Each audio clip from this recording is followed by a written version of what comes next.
Oops, completely whiffed and missed the desk there. Put my elbow.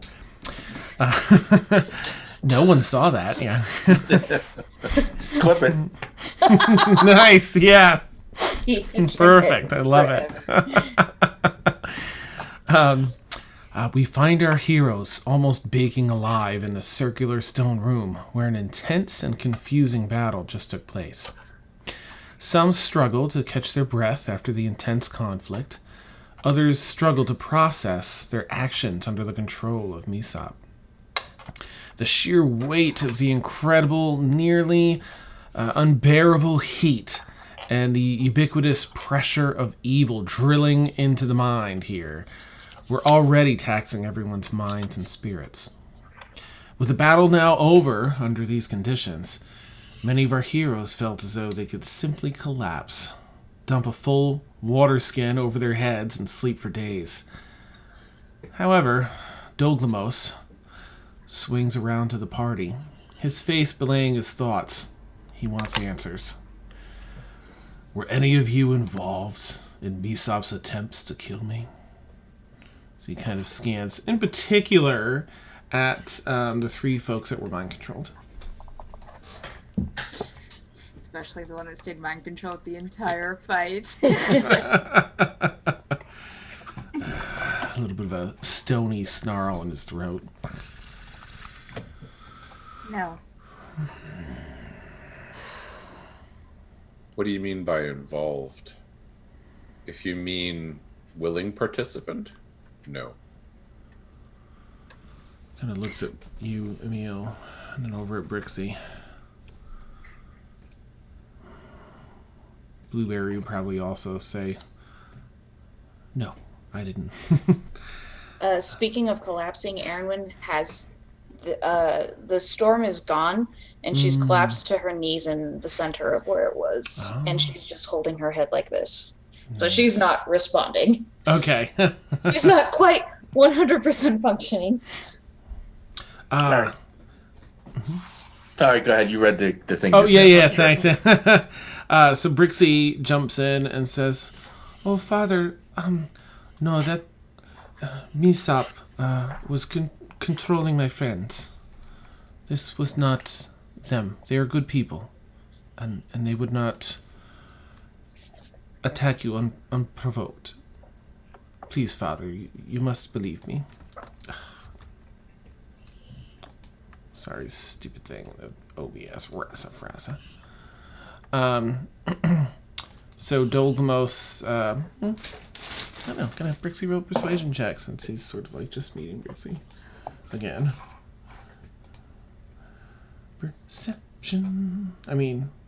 Persuasion. Whee! Oh, that's brutal. Oh, okay. But apparently he's very well. A lot of you well then. Everyone alive?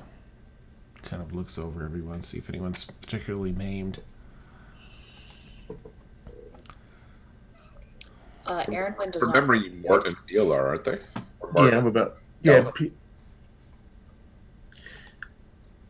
Galthor healed me, but I'm about still 19 shy. But I don't know about Galthor. He was. I don't know. It says heavy, so. Yeah, he might need it the most. The Dow was just like throwing his hammer sort of back and forth between his hand at the end of this battle and swings it down and drops into the stone. Master, what will you have me do? And he's sort of giving you all the stink eye because he doesn't really care for Primus' Dow. And Doglamos turns and says, "Go get healers." He kind of bows begrudgingly and heads out the door, the smashed through door, to go get some healers. Well, this has been an interesting meeting. You don't say. But I thank you for helping me do away with this snake Misop. Likewise. Is anything left of Mesa? No, Aaron Wynn's storm sliced all the bugs. There's bug guts. Oh, okay. It's a mess. So he wasn't wearing anything. He doesn't. Okay. Gotcha. Let's see. No, because of the form he was in. Yeah, he had his. Okay. I do it sooner. Let it drag on as long as it did. It was formidable, but it would seem a lot of you are as well. I'm gonna say to Douglas, I know how you value information. So, as part of our efforts here, Yes. another devil was trying to influence Brixi into she influenced her into signing a contract to do some things for her, which we took care of. But also, she had part of the negotiations involved us coming here, asking us to come here to take care of you. She Who? says she had it. Who was it? Give me the name. Arzamad. Arzaman. Kind of spits on the ground. I thought that would be important to you. She said she had it in here, so maybe that was Misop. I don't know. Worrying. But I thought you deserved at least some thought of that. you've done well to tell me this. I will not soon forget that. Some healers rush in. And he's actually moderately, he's lost about half his life, Dolgamos. But he says, tend to. He points to Brixi. Brixibus first. Then her comrades. Then see to me. And he walks kind of back across the floor over into his throne and sits down. More like that lumbering figure that he was when you initially met him. And surprise, you all get healed up because he's got like uber healers. Mm-hmm. Emil is super curious about what kind of healing is happening on this plane, so he's gonna just get close and watch. Like, is it clerical or is it arcane? There are. Oops. There are two devotees. You can really, if you want to see if they have any symbols on them, you can do a religion check if you like. Okay. Yeah, just because we're not on the prime, and Emil's been really uncomfortable with the amount of evil around. Yeah. Where are my skill checks? There we go. Not bad. 20. Woo, nice. Okay, so you see, these two have this emblazoned, upright flaming sword on their tabards, which you recognize as a neutral god, Tempest, the god of war. But there are also some people that are behaving more like a sorcerer would. However, they're able to cast healing spells. Okay. You can roll a history check if you want to see if you're aware of them at all. Well, this will go well. I have absolutely no idea. Oh, brutal. Okay, yeah. It's a mystery. You've never seen anything like it. Yeah. Awesome.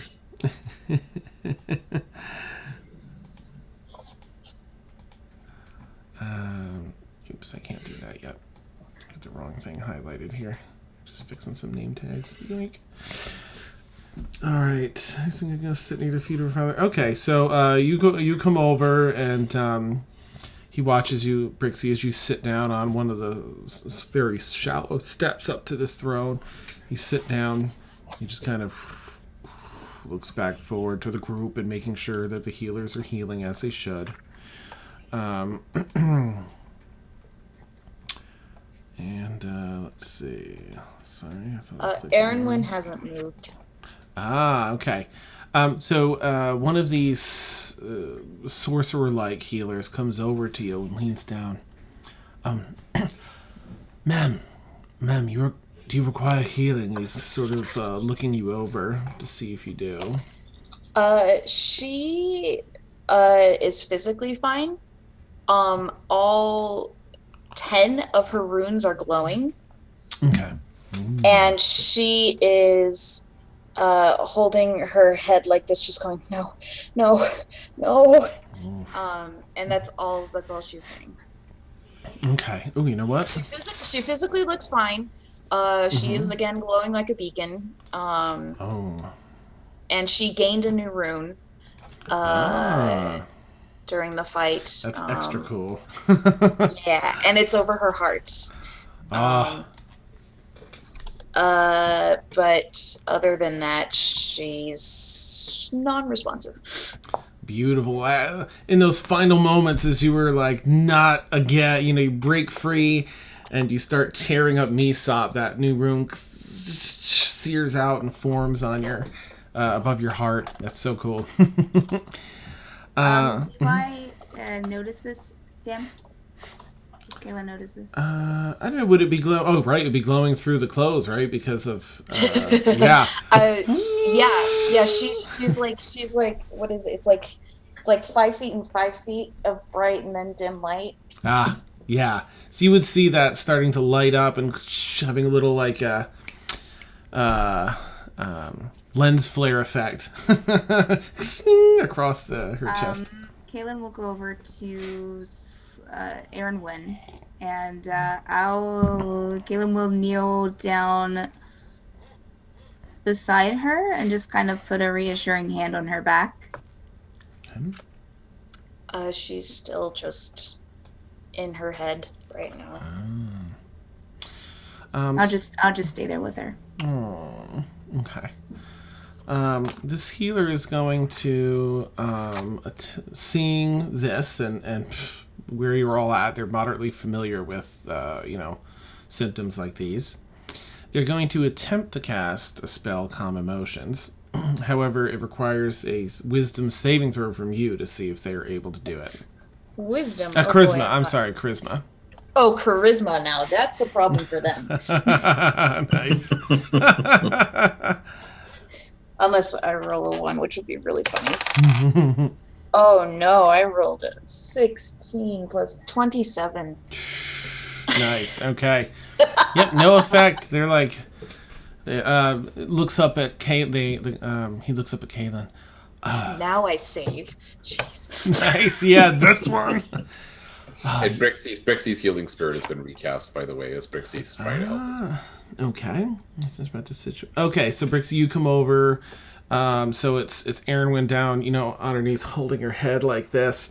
Kaylin standing with her, right beside her.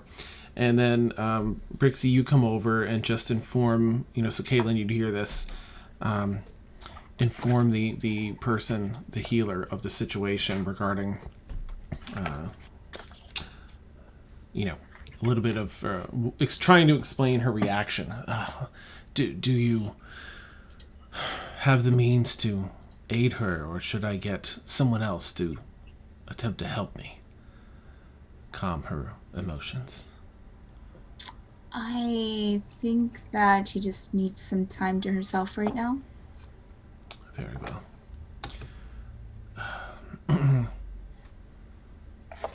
He kind of nods and turns to head over as Brixi's casting her healing spirit, and which also sits down next to Aaron when just, this dryad sits crisscross applesauce down next to Aaron when little fluttering white leaves of energy just sort of fluttering about. So, once everyone's healed up, goodbye, Mesop, you sucker. Alright, Gal honor guards all done. Let's see, back to my notes. Doglamos calls for some food. Call the stonecaster and the chef. Bring us a meal to return our energy to us. And so they do. A person comes in and casts from the stone of the castle, comes up and shapes this long oval table with enough stone chairs. Nothing's particularly that comfortable, but it's all set up for you all to sit down. And food is prepared. There's nothing particularly special about the food, aside from it being... some of it's not what you're used to, accustomed to, being food. Other bits of it seems to have an eclectic taste. Is it super spicy? Yeah, nice. Yeah, so you get some spicy stuff on one end. You've got some like creepy crawly things in another section, and then you have like, your average typical prime food as well. Shall we? He turns to Brixi. Invite your mother to dinner then. To which Brixi says, probably yes, but correct me if I'm wrong. Oh, yes, Father, please. I would like that very much. And she pulls up one of the stone seats. They're particularly heavy. And you all sit down, and maybe 15 minutes later or so. Oh my gosh, let me double check. I don't know that I actually have a physical description here of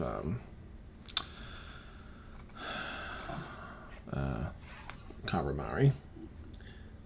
So let me check my messages.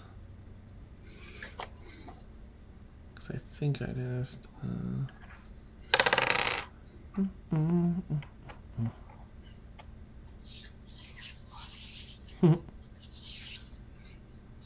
Oh, right the no, gosh. All right. Anyway, Brixi, do you have a description of your moms? Your momsies.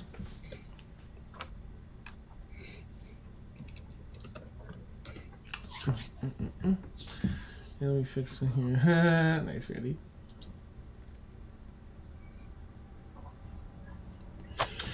A tiefling that will be described soon. Arrives in the room. We'll say for now she has a lot of really fine silk clothes on, but they cover up a lot of her person as she saunters into the room. And Doglamos himself pulls a seat out for Brixi, pulls a seat out for Karamari. But of course, Karamari's going to run over to Brixi. You see one of her horns has been broken since the last time you saw her. But otherwise, she looks in really good health, aside from, that. Looks like that happened a while ago. And she runs over. Gosh, this is going to be difficult to... Oh, Brixi, is that you? Oh dear, and she just gives you the biggest mom hug, and you can feel the tears, the wetness on the side of your cheek as she's giving you a big hug.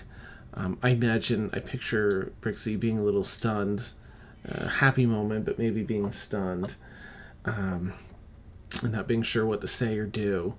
Oh, and she just, let me look at you. Oh, and she kind of pushes some of the hair behind your ear and just, looks at your face. Oh, you poor thing.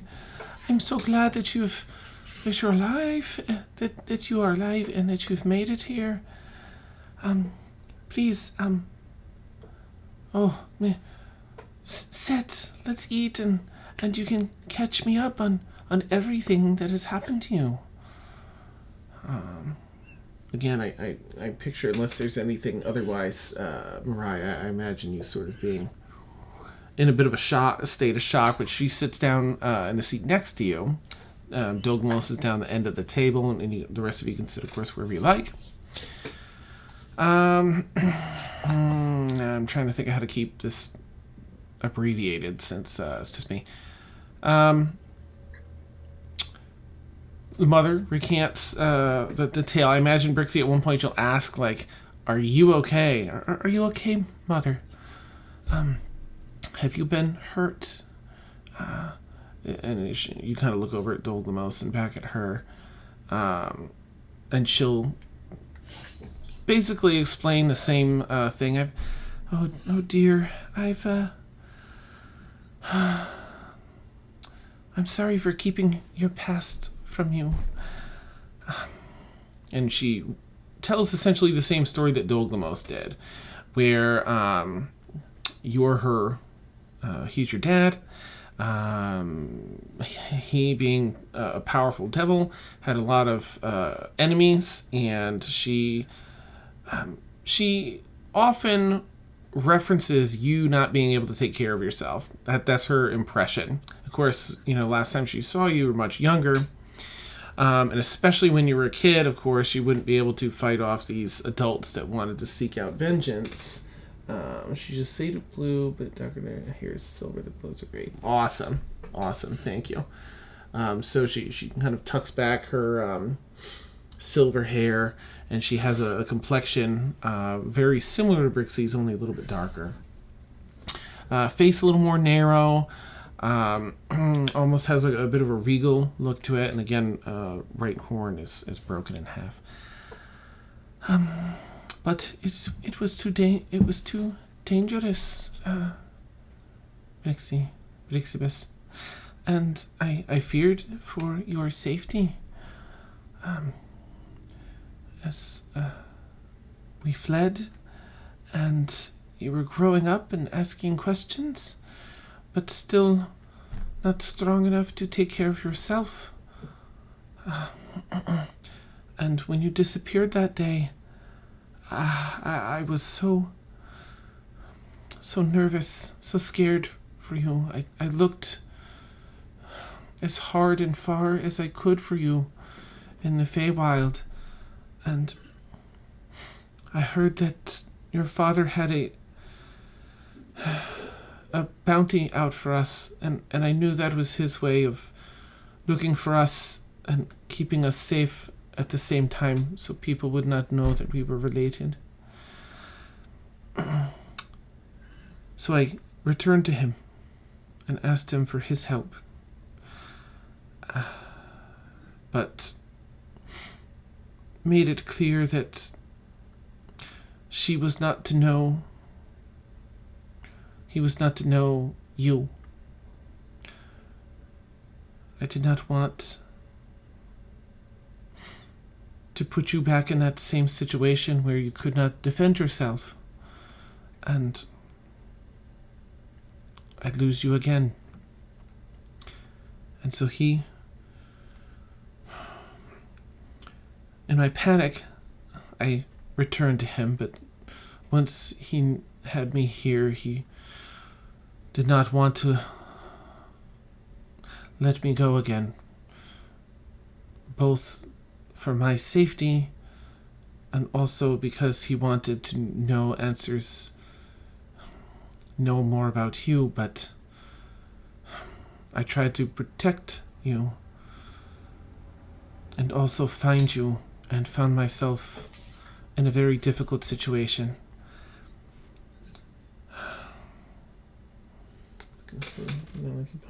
She's talking. Okay. So some of it sort of, makes a little bit of sense. Some of it doesn't. Sounds like, you kind of remember your mom being a little, not irrational, but very quick to panic, and without the best critical thinking skills. So it kind of makes sense that she'd run to Dolgamos only to be like, yeah, find her, but I can't tell you about her, kind of situation. But you continue to have a side conversation while everyone else eats until bellies are full. But does anyone else at the table have anything that they want to say or ask while dinner is underway? Aaron has still not moved until the scent of the food gets very strong, and then she's gonna kind of look up a little bit. Just like that's the most that she's moved. Just like look up and like the idea of food is starting to get to her. Nice. Yeah, you look up and you see like the servants setting the table and everyone's starting to sit down. And, It'll take her a while to get to the table, but like halfway through the meal, she'll finally kind of like get to her feet and go sit down. Okay. And then stuff her face. Nice. She's gonna cast Mage Hand and stuff her face. Caitlin was with her that entire time. Oh. Caitlin stayed by her side. Okay. That's sweet. So Doug Lamos is still on his throne? He's Or at did the he end come of the in- table now. Yeah, he's at the table. Mm-hmm. Okay. He's sort of sitting at the end, the hulking figure. Caitlin says this out loud. So, one thing I don't understand is the whole Brixi attacking us back in our plane. Was that a trick by Misop, or I'm asking that in the direction of either Doug Lamos or her mom. Oh, they shake their heads. I'm not aware of this. Doug Lamos. Nor am I. Brixi, who had that information from Arzaman? I'll just say Brixi says, is that while she was under imprisonment of Arzaman? yes, it was part of the contract. I had to get a sacrifice for me, which was one of you. Arzaman said that you would, of course, be resurrected as you were a strong group of people, and I thought it would be safe, that you would be okay, that I could almost cheat the contract. But she kind of goes, silent in thought. Got it. Sorry, again. Sorry about your wings. It is okay. She kind of trails back off again. Actually, at hearing that, Dolgamos kind of looks over. Yes. Where are your wings? Erinwin just kind of raises her hand. Nice. It was during the attack when we thought Brixi was attacking us, but So not under her own volition. Understood. Brixi, Brixibus, you are the sole heir to the Renegar line.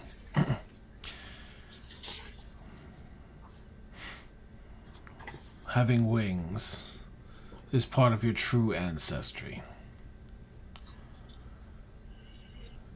Tell me, do you wish to embrace the Renegar name and your true ancestry? And I'll let you answer that, Brixi.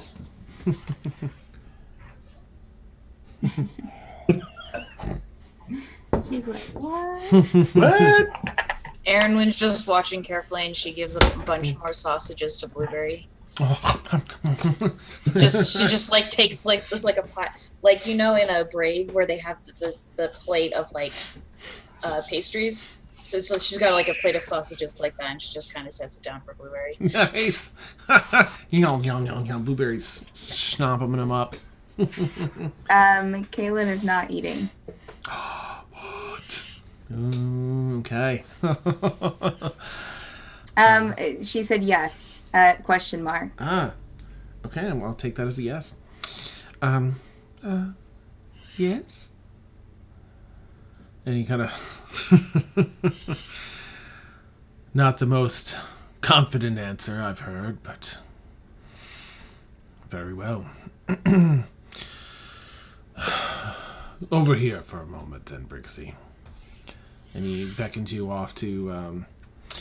this will be, I'll say, it's sort of after Aaronwin is over at the table, so he goes kind of over towards the center of the room. Kneel down before me, Brixibus. And I will assume that you hesitantly do. And he's he walks around behind you, so you're sort of like sitting on your knees. He walks behind you and draws from behind his cape cloak this giant stone sort of hand and places it on your back in between your shoulder blades. And okay. Brixi, if you would please roll a D6 and let me know what number you got. Yeah, everyone else is so hungry.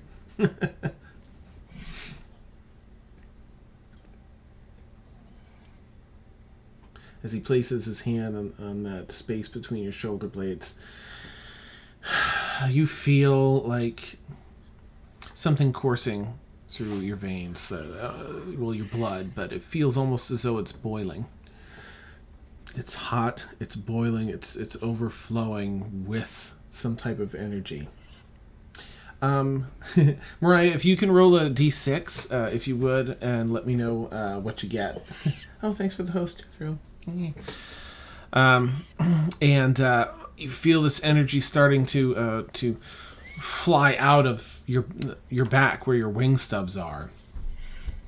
And for anyone watching from the table, you see slowly this it's a little ek at first as these two long bones and connective tissue and tendons holding together spike out of her back, and then this flaps of skin, thin sheets grow out from that, ultimately turning into two really large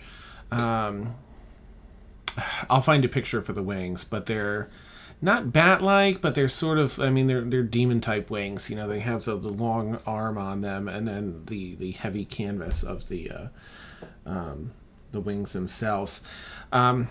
She rolled a 5, Dan. Ooh, okay, interesting. So, the back, the spine of the wings is the same blue as Brixi. Along the very top end, it's black underneath and sort of speckles up onto the blue like paint was splashed on them. And the rest of the wings come down as this completely like onyx black wings down to the tips as they feather back to Brixi's towards the very end. They feather back to like a Brixi blue and out to a white at the very bottom of them. And spider wings. And she stretches them out wide, and they're a pretty good wingspan. That would probably be about like maybe an 8-foot wingspan or so from tip to tip when she spreads them out. So a little wider than she is tall. Yeah, and she kind of folds them back in behind her. Yeah. But your blood is still boiling, Brixi. And based on your roll, you also... Let me just look this here in my notes. That was 5 was... okay. All right. The skin on your arms and body and face starts changing in structure a bit. Instead of this, the relatively soft light blue skin, let's see. Okay. It turns into little scales, like not quite dragon scales, but something akin to that, up your arm, and hardening your skin. So you get to choose to increase either your strength, constitution, or charisma score by 1, but to a maximum of 20. You can't go higher than that. And you find that these scales, you can activate them and deactivate them just with a thought. There's no action to do so. When they harden, while you aren't wearing armor, your AC is 13 plus your dexterity modifier. And let's say, and the claws of your hands sharpen. They seem to harden and sharpen a little more. And they are now natural weapons. So you can use them for unarmed strikes. So they deal slashing damage equal to 1d4 plus your strength modifier. Instead of like the normal bludgeoning damage. Woot! Wow. That's your racial feat from similar to Xanathar's. As you've unlocked it with your accepting your true heritage. Okay. And finally, the simmering blood starts to fade. But you feel rejuvenated. You feel right. Like you've been missing this and you didn't know it. Strength? Okay. I will add that. So who's going to be the next to get wings? Red Bulls for everyone. All right.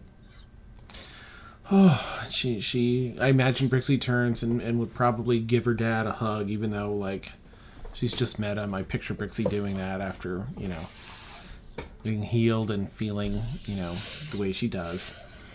And then goes to sit down and rejoin everyone excitedly.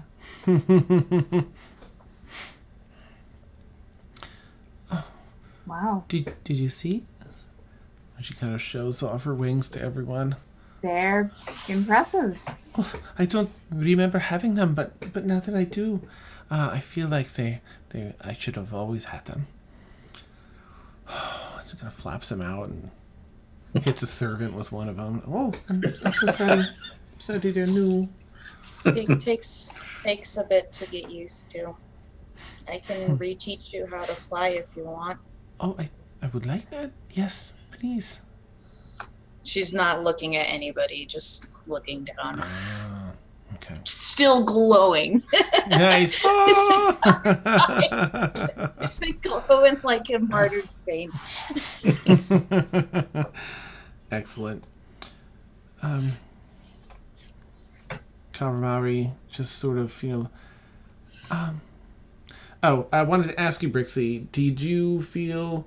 I want to reinforce your mother's view of you as someone helpless and weak. That's because she's used to you as a kid, and then she's always viewed you like that, even as you got a little stronger through, teenage years, and then she just still pictures you. Now, mind you, seeing this visage is going to, impact that, but she kept throwing that out there, not in a nasty way, just that's her impression, her baby that she's got to protect. Is there anything that you wanted to say or do in reply to that as she talks and you look stronger now. Maybe one day you can protect yourself and your friends. You're growing up.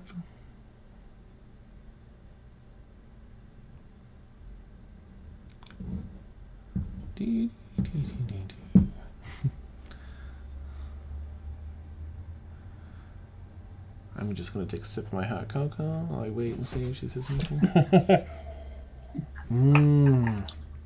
Tonight's stream brought to you by hot cocoa.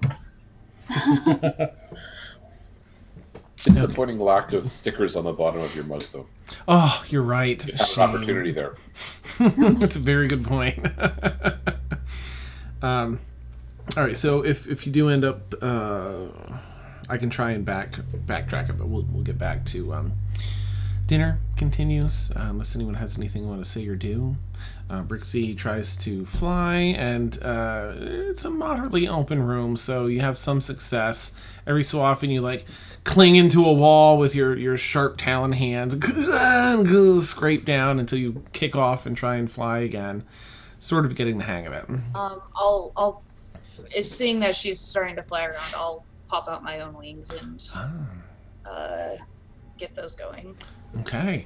You almost I don't know some if this drills. actually happened, but Galathor had a healing potion from me that I don't know if he actually took, but Oh, that's right. because if he did take it, then okay. If he didn't, then I want it back. Nice. Okay. Fine. Awesome. I made it. Oh, that's right. You made it. Well, let us know, Galathor, at your earliest convenience. Yes, you give her a couple of drills to do. Like, no. Just start with this. Start with this. I know it's exciting. Calm down. We'll do this first. Ultimately, and Erenlyn is not very good at teaching right now, so she's not making a lot of sense, and there's a lot of like stuttering and half-formed thoughts going off into the ether and all of that stuff. But she's showing her at the very least. Neat. She seems to pick it up after a little while. With some patience on Erwin's part. The two of you are sort of flying together, in a couple of patterns around the room. Okay, Brixi, neat. So as your mother says that, you're growing up, and one day you can protect yourself and your friends. And Brixi just says, Mother, I will always be your little girl, and I am strong. My friends protect me, but I also protect them. And I have been through a lot and persevered to be here today. Dogmos chuckles and says she didn't hide herself. She was in the form of a raven. And when I asked these, and he kind of retells the tale of how she came down and said, like, take me, like she was ready to take your place, it says to her mother. She's sort of a bit shocked and worried, has a worried expression. And Brixi says, Mother, as I said, I will always be your little girl. And she takes out the pearl necklace she has that was given to her by her mother. And holds it up to her. And you have always been with me, and you always will be. And her mom's like, so they go into another huggy moment where they just sort of embrace one another with some tears and have their some time together as a little small talk after that and everything. She seems to come around to still being very nervous, but understanding that Brixi's grown up and that she can handle herself. And she has friends to protect her as well when she can't, and that it is she feels it's her duty to help her friends as well. Okay. So otherwise, munchies, nom nom nom nom nom. Doglamos, you can't be comfortable here, the lot of you.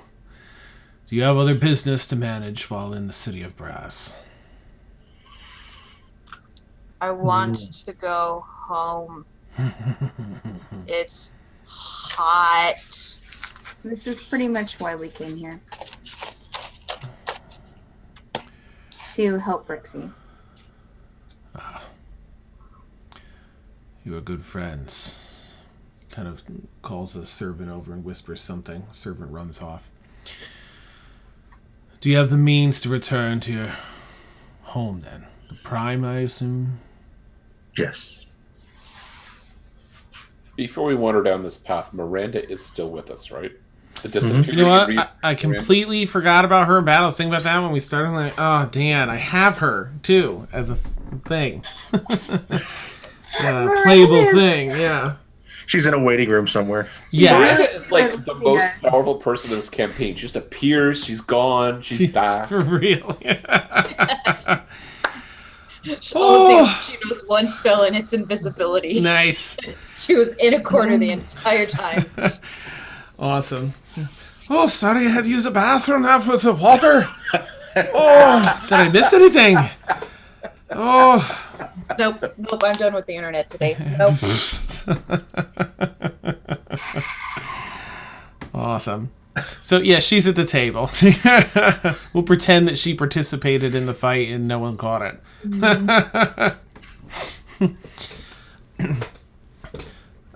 So, yeah, we'll say she's here, Emil.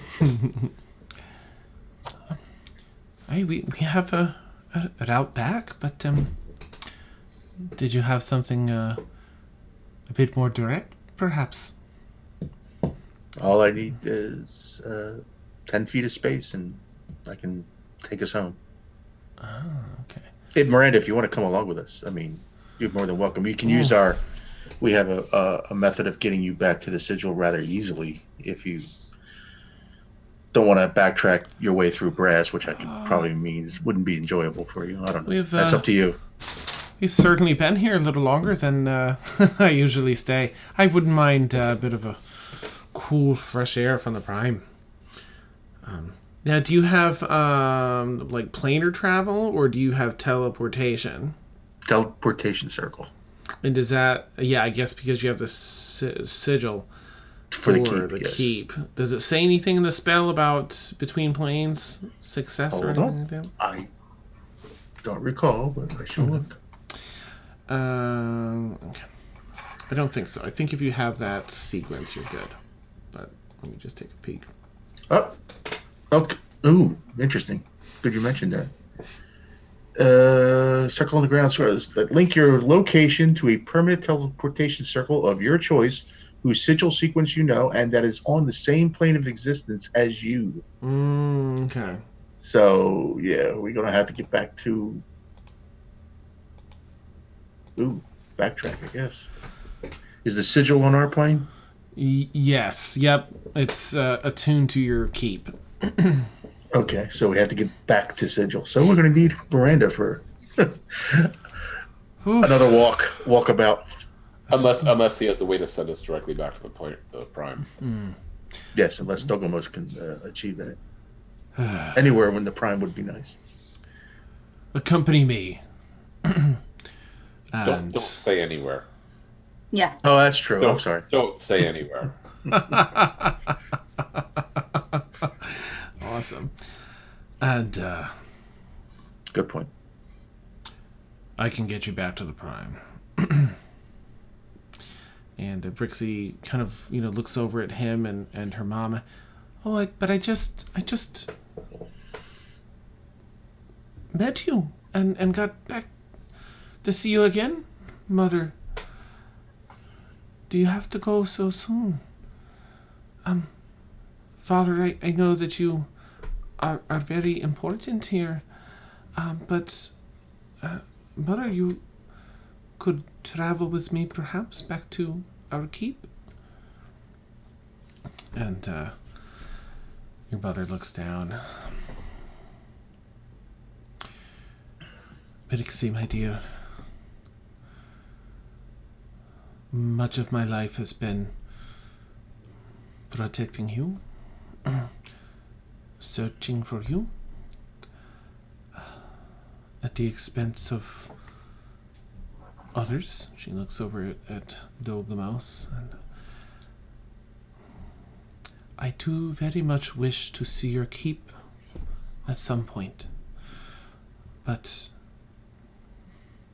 I need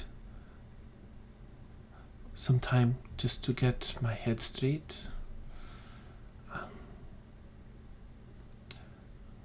And then I will visit. Can you tell me where your keep is on the Prime? To which Brixi gives rough outside of Zambora, southeast, yada yada. Right. Do y'all have a name for the keep yet? Did you name it? I feel like you did. Nope. No? Okay. Homework missed. um, oh, if you're willing to stay another day or two, I would love to visit, but... Can you make it not as hot? Oh, I'm so sorry. It takes quite a bit to get used to the heat, doesn't it? I cannot... There are some places here that know how to do this, but... she's gonna visit. She needs some chill. She needs some time to kind of collect herself from all that she knows you're safe, and now she kind of knows that you can take care of yourself. And she needs to sort some things out with herself, with Dolgamos, with Yuzma. Yes. So she wants to visit. She wants to know where your keep is, but she just needs a little bit of time first to sort her life out. But she very much wants to visit. So you give her some the rough directions and everything. And she says, I'm going to miss you, Brixi, but... And she kind of puts her hand, on your chest, on the pearl necklace beneath your robes. I'm so happy that you have always considered me with you, and that you have become such a fine young woman. I think perhaps you are much stronger than I was at your age.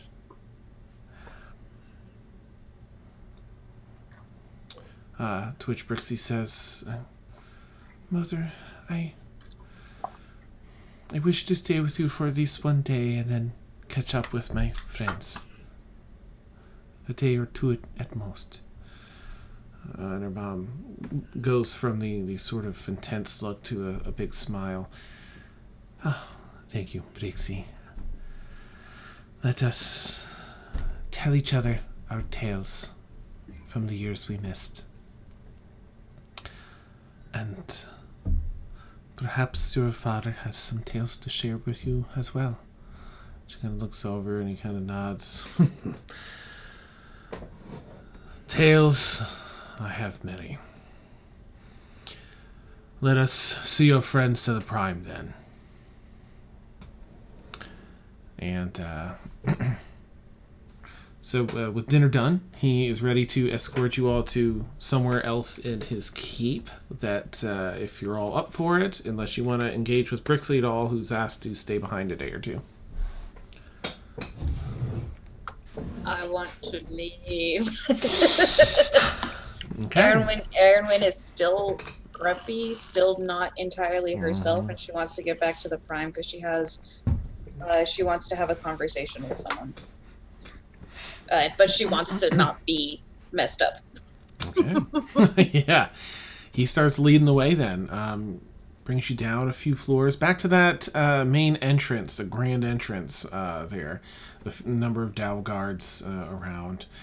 And very decorated gear. Fine robes, all the jewelry, but also some... doesn't seem to be military, but something akin to that, as it's his honor guard. And he calls one of the... an additional Dow comes out. She is floating out in her little wind tunnel, tornado, lower half of her body, until she reaches the center where her legs reform. This is the crew that needs to travel to where, my lord? Dovlamos. Back to the prime. As close to Sandbora as you can manage. And she heads over to one of the walls. There's a few maps over there of some locations in the prime and other planes, and she kind of examines it for Zambora on Ephron and returns. Very well then. Please. I was going to say before you. Yeah.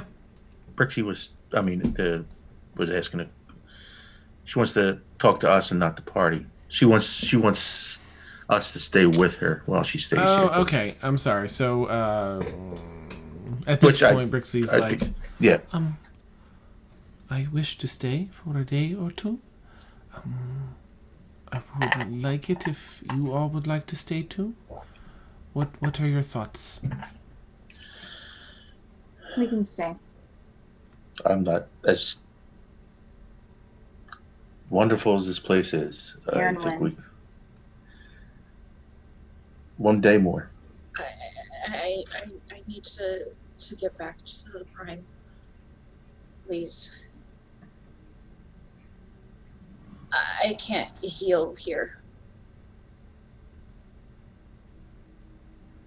It's like the college for me now. There's bad memories, and it's making it hard to think. I need to get back.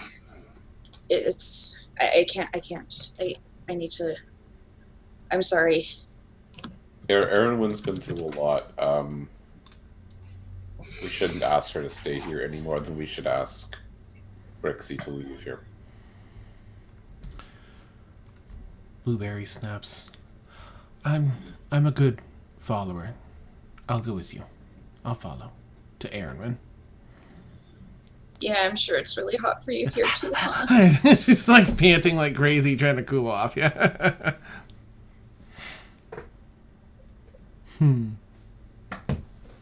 I'll just be back at the keep. We'll be fine. I'll be fine. Yeah. I can't even words right now. Please let me go back. How, Dana, out of character, how is Brixi getting back? How is she catching up with us? She probably would have just hitched a ride, a planer ride a different day off to Zambora-ish, and then traveled from there. Okay. All right. It'd be straight too, right? He has some pretty elite people beneath him here, so you imagine that to be pretty close to Zambora, if not right in or near, adjacent to the city. Okay. Kaylin will. I'll look to the group. So, is everyone wanting to go back?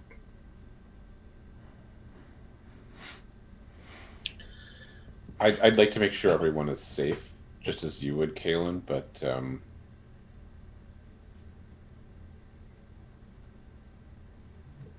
I don't know.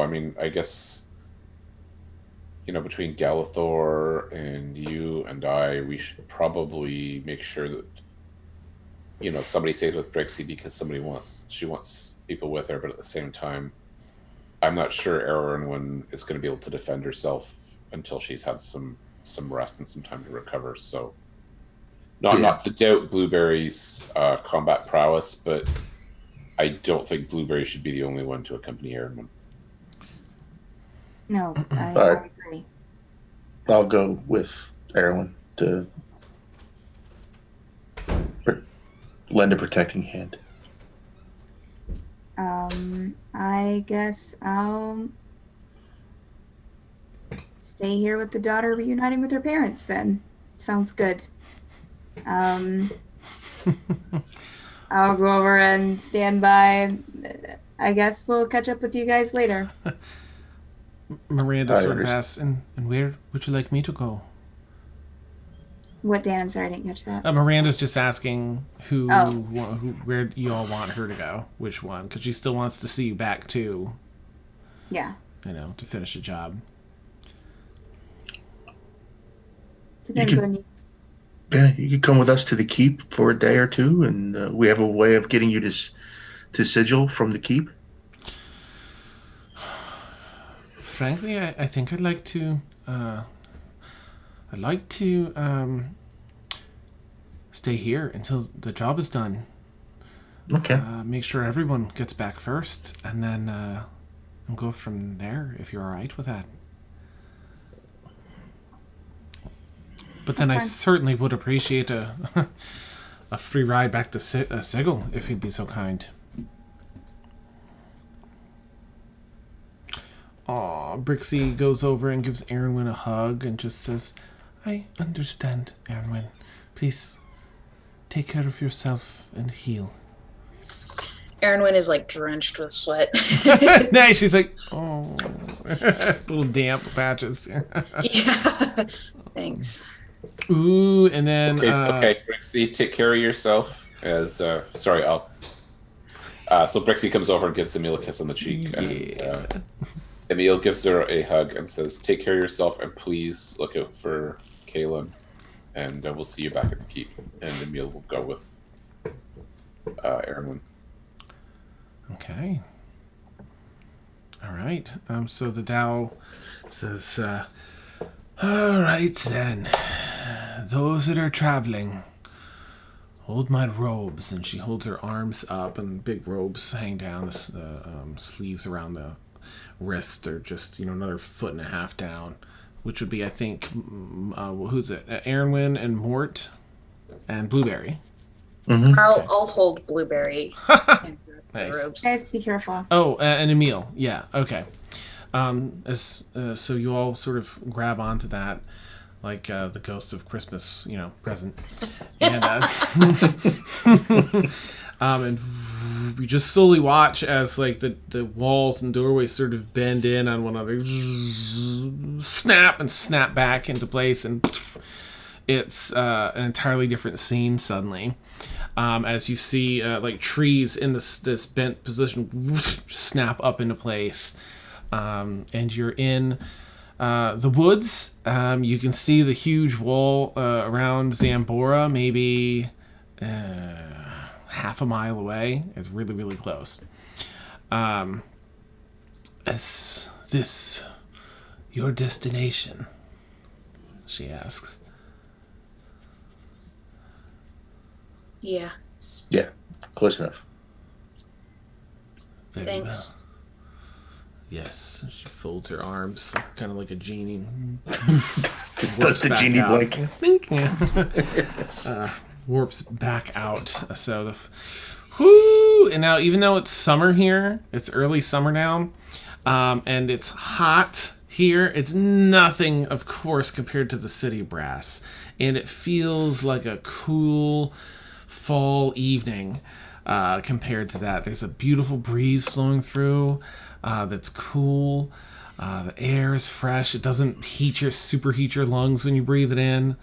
Already, you don't even realize until this moment how much tension you've had in your muscles and everything until you're like, oh, you can just breathe normally. There's none of that pervasive evil pushing into your minds.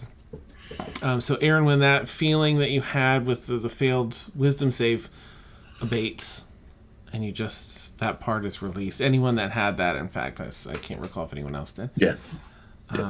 Neat. Okay. Emil falls to his knees and Yeah. closes his eyes and looks up. Yeah, as part of that, I'm going to set Blueberry down and just kind of walk away a little ways from the group and just, like, hand on a tree, like, claws digging in. And then she's just going to expend, like, 8 of her runes. She's just going to scream and just, boom, arcane energy just out. Nice. Just let it go. This tree comes down.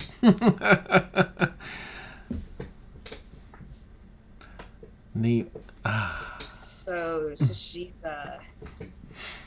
and then she's just gonna fall down on her face, just completely fainted and unconscious. You all hear this big kaboom sound from, like, 50, 80 feet away, and you hear you see this treetop fall down. Emil is over almost right away, Okay. kind of straight out on her back. Yeah. Shade, take care of her. Okay. Same. All right. Help her up. Kaylin, how are you feeling now that you're back on the Prime? I'm not back on the Prime. I stay with Brixi. That's right. So I retract that question. Rewind. That's for the future. Yes, I will save that until we. No, I'll forget. Blueberry's over there too. Then just sort of like, but relaxing. There's a small little stream nearby that he's drinking from, and anyone can get some water from if they wish to help the process. All right, so you're all back there. I honestly, I think if it's cool, we'll take our break here. Oh, hey, Mary. Sorry.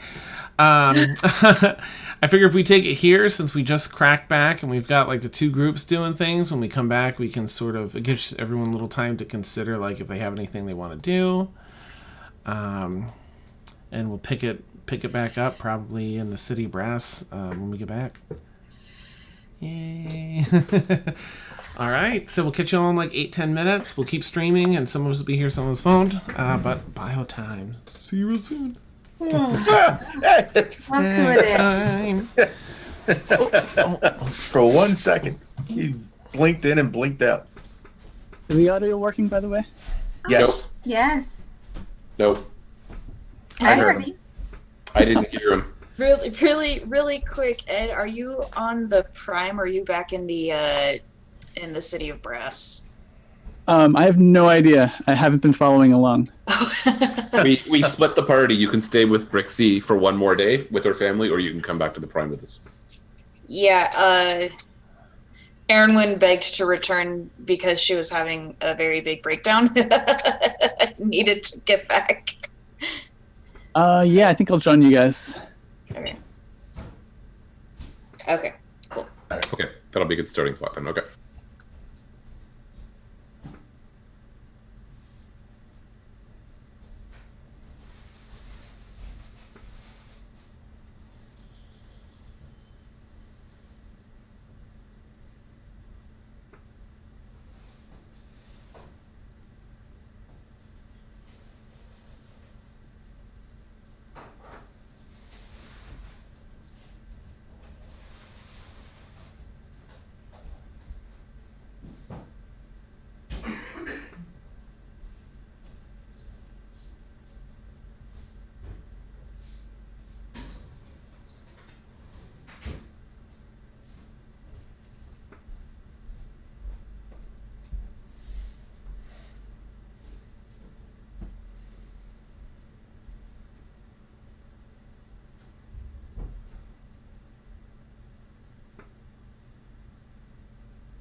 All the feels.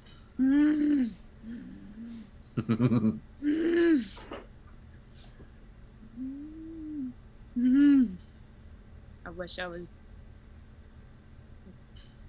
in here.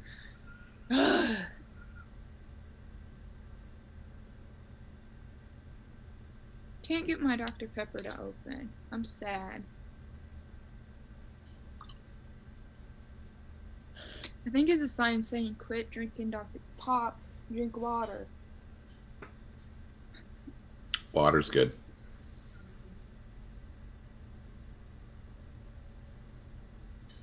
Oh yeah, my other D&D group just one of my, I think it was my other DM or one of my party members just reminded that the new teaser trailer for the new Star Wars movies just aired today. And also, I saw a new trailer for a new animated Addams Family. It looked good.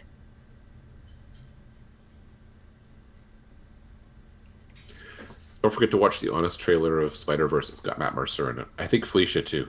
I've seen it, and it's really good. And yes, It's really good. I like how they use Spider-Noir as the DMs.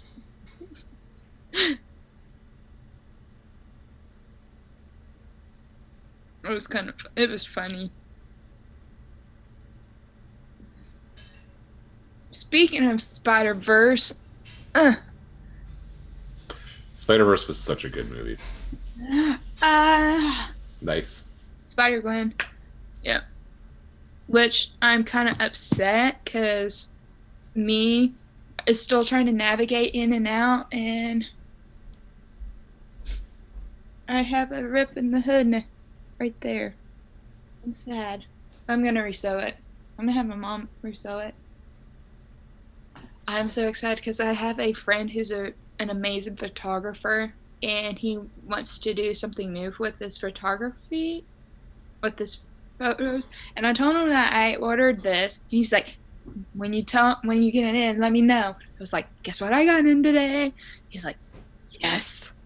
And like him and I are just planning things because I have a #1 issue of Miles Morales, the Ultimate Spider-Man, that they released back in 2014. So. Yeah, they did a lot of good things last few years. They did Miles Morales, Ms. Marvel came out. I really like. And then Ghost Spider, which is Spider-Gwen, but they renamed. I like Spider-Gwen better than Ghost Spider, but I understand why they had to do it. But still. Yeah.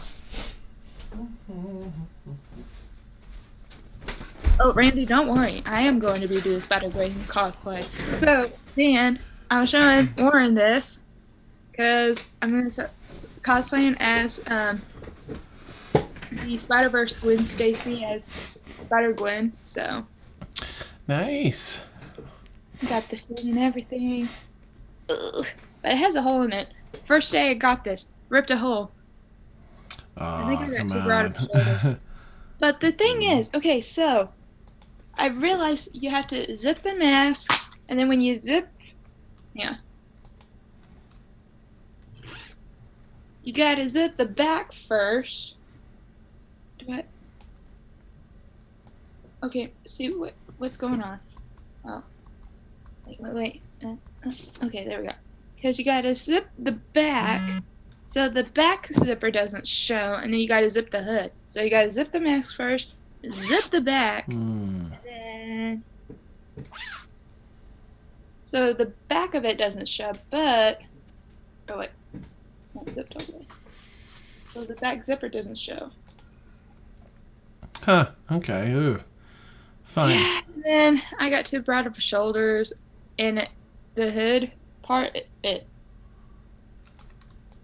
as you could tell, it's like super hard to navigate in and out. But I did Mm-hmm. and then I kind of ripped it, and I was kind of mad at myself for doing that. Oopsies.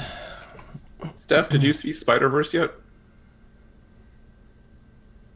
Oh, can't hear you. Oh, jeez. Very cool. The program saw that I was talking and reminded me that I was muted. Nice. You are muted. No, I haven't seen it yet. You need to, because I'm gonna. I was so surprised at how good it is. Yeah. My dad was. That's I was all like, I've for my heard. birthday- Yeah. I was like, for my birthday, I was like, I want to go see Spider-Verse. I wanted to go see a movie with just me, my mom and dad, Mhm. my older sister, and her boyfriend. That's it. And so we did that. And my dad was like, typically he was like he didn't want to go see it, but since it was my birthday, I got to pick the movie. It was between that and Mary Poppins Returns. It's like, ooh. And I chose Spider-Verse over Mary Poppins, over Lin-Manuel Miranda. That's huge Yeah, for me. that's saying something. Yeah. Yeah, and then Yeah, my dad was like, yeah. told me, he was like, it was good. It was surprisingly good. Nice. So yeah. I'm eager to see it. So I think right after you left, we had a quick chat with Ed, and Galathor has returned to the Prime with us. Okay, neat. Thank you. All right. Sam, are you wearing a Shanghai shirt? I'm not. Oh, Sam, you said, right? Like, nope, I'm not. Yeah. What? Are you wearing a Shanghai shirt? Yes, I am. They're playing tonight. Oh. Yeah, Toronto. Oh, Toronto played. Who they played last night? Oh, they played Philadelphia. I felt so bad for them because they tied it up 1-1, and then Philly came back and beat them 3-1. I was just like, what? Okay, come on. Yeah, once Philly got their feet under them, they kind of stomped them. Well, and the commentators are like, if either team wins that blizzard, they're going to win the match. And sure enough, both commentators during halftime said they were going for Philly. And sure enough, Philly won. I was just like, no. I watched that instead of Critical Role, to be honest. Nice. Critical Role was really good, though. I'm like 3 or 4 episodes behind. I'm so behind on it. Not until like 12:30. I was like, oh no. Yeah, next time you have to drive somewhere, just put on the podcast. Got Dr. Pepper too, Sam. Of course it is. I can't get my bottle. I'm so jealous of you and your Dr. Pepper. I don't have blood in my veins. It's Dr. Pepper. Jeez. Nice. Awesome.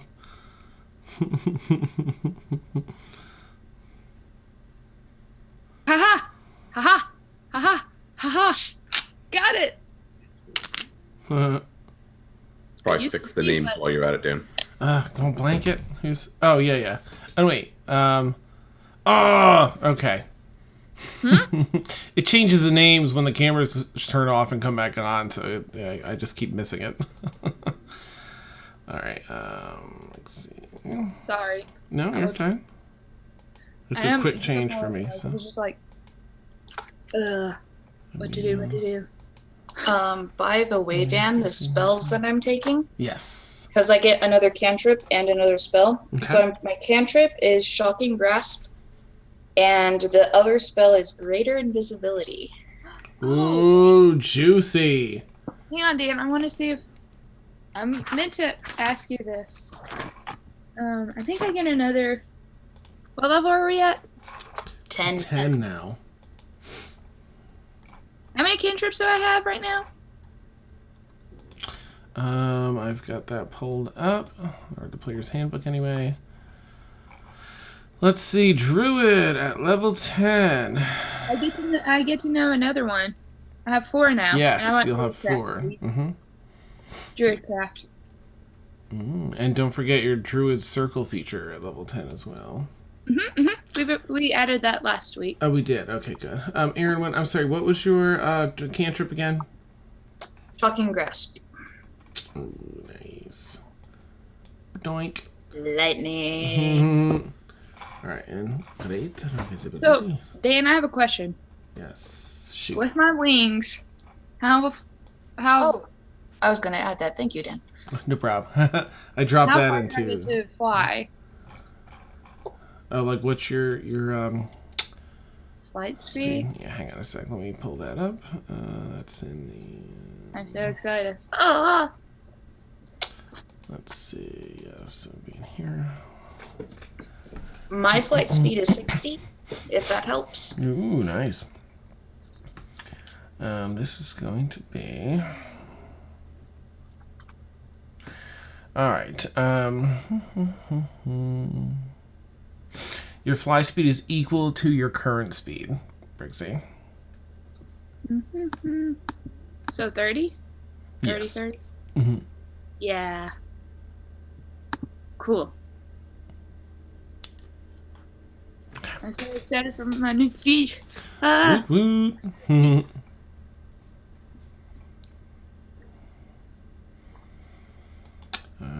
Okay. The camera is working. Nice and looking good. This is a different camera. There's probably a big desync. Curses.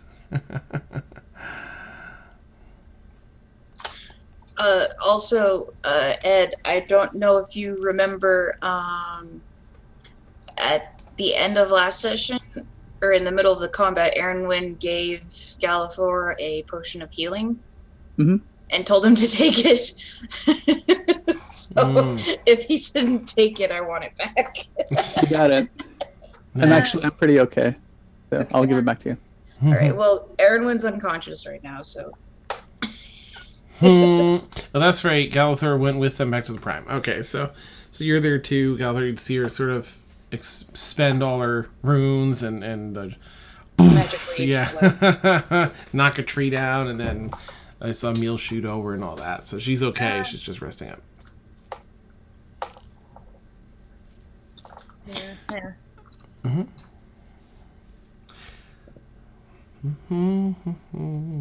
Okay, I was just like in the middle of stage shock. So can you explain the skills? Or they're not? You said they're not dragon-like, right? They're almost dragon-like.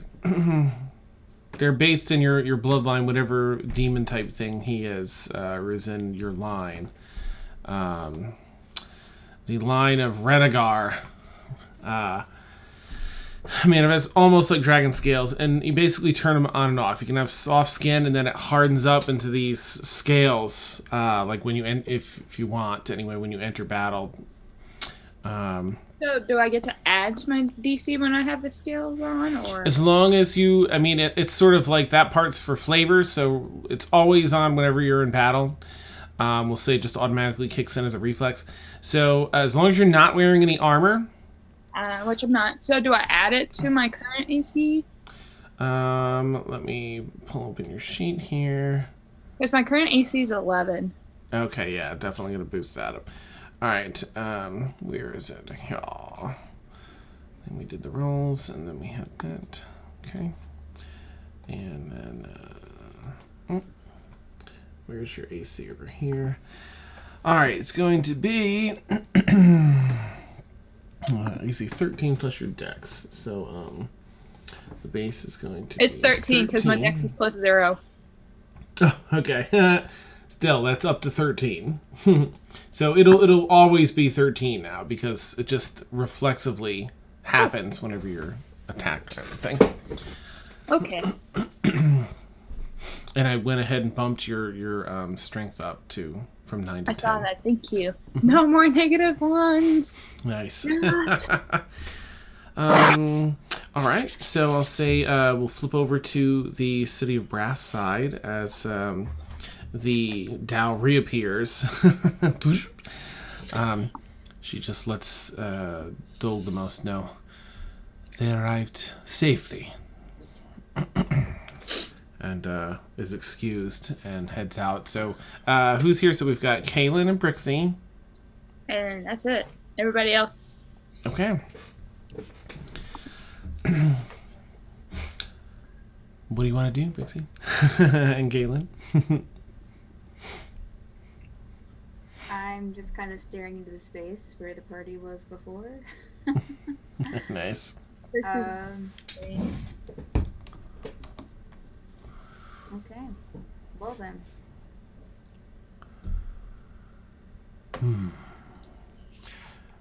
Well. Steph, you're muted. Huh? Oh, no, I could hear. There you go. Oh, yeah. All right.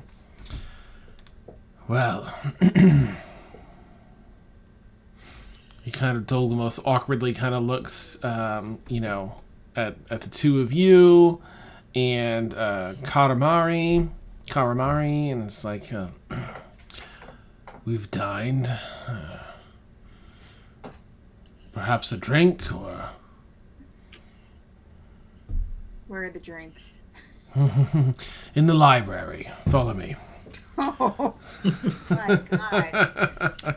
Well then, Galen just follows him just right beside him. Nice. It's just a couple floors down, and it's actually 2 floors combined. Like the center's, it's mostly hollowed out so that it has 2 full floors of library. There's little ladders, secure cut library ladders, bookcase ladders, and other things around the outer perimeter. A few rings of bookcases in the center. It's a fairly lavish library.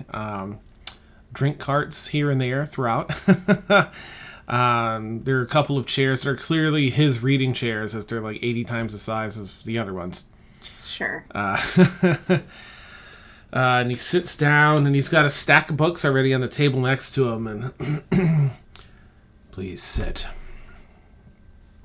I sit down. Many feel that devils aren't refined creatures, but I find a certain peace here in the library. Studying, gaining knowledge, reading tales of our past. Fictions. Many of these works are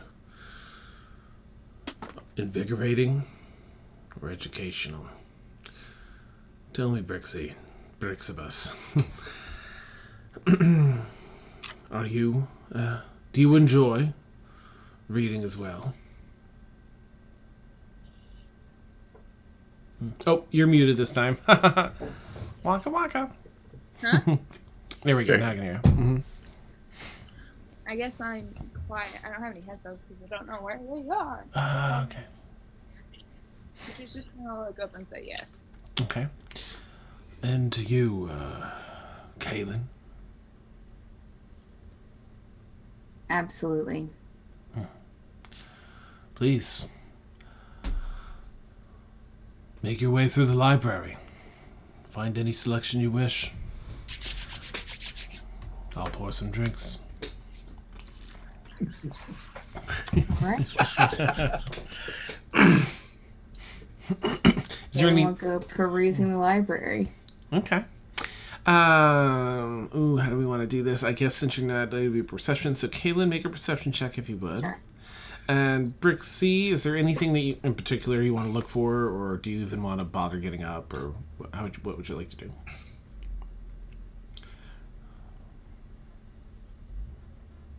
Oh, it didn't pick up again. I think she's gonna she's gonna pop the scales up, Mm-hmm. look at them, and just see what kind of like demon her father is. So she's gonna probably look for. Ah. As you get a closer look at them, you do see that the scales almost, while they're similar to the shape of dragon scales in the way that they overlap and in that almost acorn-like pattern, they have a little bit more, a few more sides to them, and they look. While they are the same sort of blue, they when they pop up the scales, they have this perimeter of gray and slate around the raised edges, and spotting of gray, and it feels almost a bit stonish. Mind you, your father has just that complete, stone and slate type exterior skin. So that's sort of what you see. You should kind of run your hands along them and take a look and watch. And they they're on your face. They pop up every. Kaylin, what was your perception check? 24 total. Kaylin, In my natural habitat. for real. Give me a quick second because I wasn't expecting that, and I need to go. Find a random book. No, there's a very specific book, but I need to make sure I've got the name right first of the thingamabobber. All right, where are you? Give me the things. There it is. That's what I want. And Show me what you got. Nice. All right. You find a book. Sorry, Google Docs is now like, maybe I want to scroll. Maybe I don't. There's a whole section, a few sections here of bookcases about different histories of different lands. Seems to be one of his focuses. They're Prime. There's other planes as well. The elemental planes seem to be a focus as well as the Prime. But you find one from ages past, very old book, telling by the pages and the type of paper they used in the binding. That discusses the what are now the ancient clans of Khal Darul. Oh. And in there, I'll say that as you skim through, you see that, and the thing that you find most interesting, just as you're skimming, without full-on reading it, is speak of a forge beneath the city.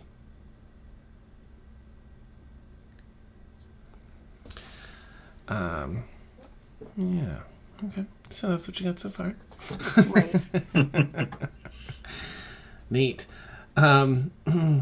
So you're able to, continue looking or return, whatever you'd like.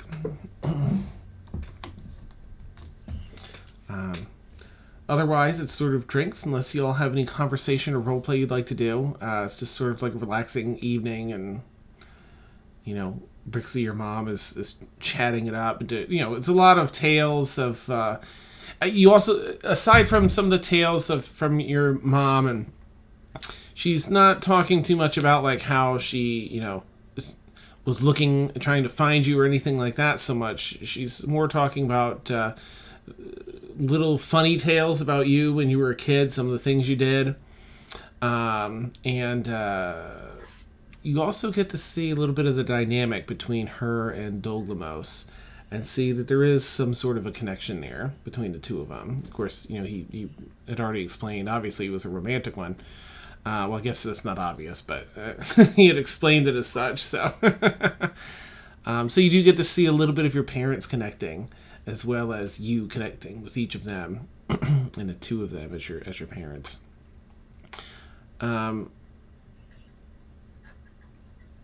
And Keelan, do you want to do any reading? Because there's quiet times too, where everyone's just sort of reading and drinking. Yes, Kaylin is going to be probably, I would say she's probably pretty interested in that book, and so probably keep paging through it while she's, I'm hoping, sipping on a whiskey or something, or Mm-hmm. Out of character, I just noticed your Mighty Nine freaking poster in the background. Nice. Awesome. That's so cool. Yeah, Kaylin is, she's staying with the group, like in the same area, but Mm-hmm. She's kind of partially giving them their space to kind of catch up on themselves, as well as just to give you an inside look, the whole situation kind of makes her uncomfortable. Okay, Simply sure. because it's a parent, it's a girl being reunited with her parents. She's reading a book about, the place that she's from, or her parents died, supposedly. So, yeah, she's a little kind of, trying to kind of stay in the area, but not really like participating. Okay, all right. So given the time available to you, and that under those circumstances to delve into this book, you find a little more information. Excuse me. So You find a specific mention of this forge. It's called the Wraith Star Forge. And they spoke. A lot of the book talks about the magical weapons that were forged on this. This is a highly magical forge. It's a dwarven city already, so they already make extremely fine products. But while they don't give any details onto how the magic is imbued through the forge or anything else, you do find an interesting note that the greatest works were created with the Stormforge hammer in conjunction with the Wraithstar Forge. And that towards the very end of the book, there's a whole section on the possibilities. It kind of covers what history there is known about it, which isn't much. It was unearthed a very, very, very long time ago, this magical place, and the dwarves were able to put it together, around this magical spot, this forge. And then it was used for A, B, C, D, E, F, and G. And then at the end, it's like there are future, projects hoping to create. They talked about certain other weapons, some that you see still today, those magic items, but also speak of a construct with a living soul as a potential future project. Kaylin is extremely interested. It was a really high DC, so I'm extra glad that you that you Right. did that with the book. Kaylin is pulling out her journal and just scribbling notes like a mad woman. She probably looks a little crazy sitting over there by herself. Like, Awesome. Dolgamos would probably appreciate your enthusiasm and have you found something interesting, Kaylin? wow. Yeah. Very stuff, things, all it's, and she just keeps writing. Nice. He kind of chuckles and goes back to, his Brixi time and such. And all right, so day passes night. Now, Kaylin and Brixi, stop me if there's anything else you want to role play up until you're ready to come back home the next day. Is there anything you want to do? If not, I'm going to switch back over. Since there was drinks involved, can I roll? Oh boy. Sure. Yeah, you can do a con save. Yeah. Well, yeah. Dice. Yeah, I'm Drunk sorry. scene. Nice. Because I wasn't expecting the roll. Thank goodness I have a dice. Ah. Oh, that's a 5. Cool.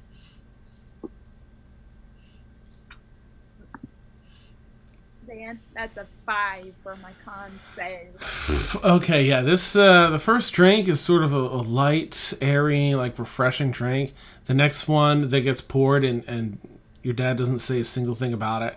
Passes it out to himself and the two of you and Kaylin. It's really, really strong. The second one is it's smooth though. It's like an apple cider almost, and it tastes delicious. You don't feel or taste the booze at all. It's just this is delicious, but it's got 12 different liquors in it. It's stupidly strong. So you're woo, and way into past Tipsyville there for the just your inhibitions melt away, and you're able to just freely have this chat without feeling nervous anymore, without not. Okay, timeout. Not that should be a crutch for social situations. For I don't want to promote that for real people. It was actually liquid courage. Yeah, that's what it's called. That's amazing. Canon. And I'll write that down so I don't forget. Liquid courage. Yeah. So, you have a good night. Meanwhile, back in the prime. The rest of you have, Aaron, Aaron, when you recover, at one point, not too long after that. She is out. Oh, okay. All right. Completely out, trapped in her own head. Nice. Okay. Well, not nice, but cool. It's nice. Good job. So it might be at least hours before she wakes up. Okay. Let's see. All right. So, I guess you probably get carded. Take it away. Whatever you'd like to do. Galathor, could I have a word? Of course.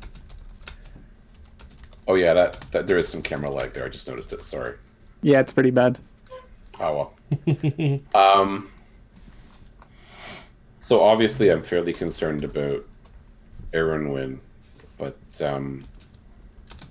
I had planned when we got back to the keep to make a pilgrimage to Zambora. There's a few things that I have to do. I didn't expect us to just kind of come back straight here. If you think that Erwin and the rest need me, I'd be happy to come back to the keep with you, but if you think we're safe enough, perhaps I could take care of my business now.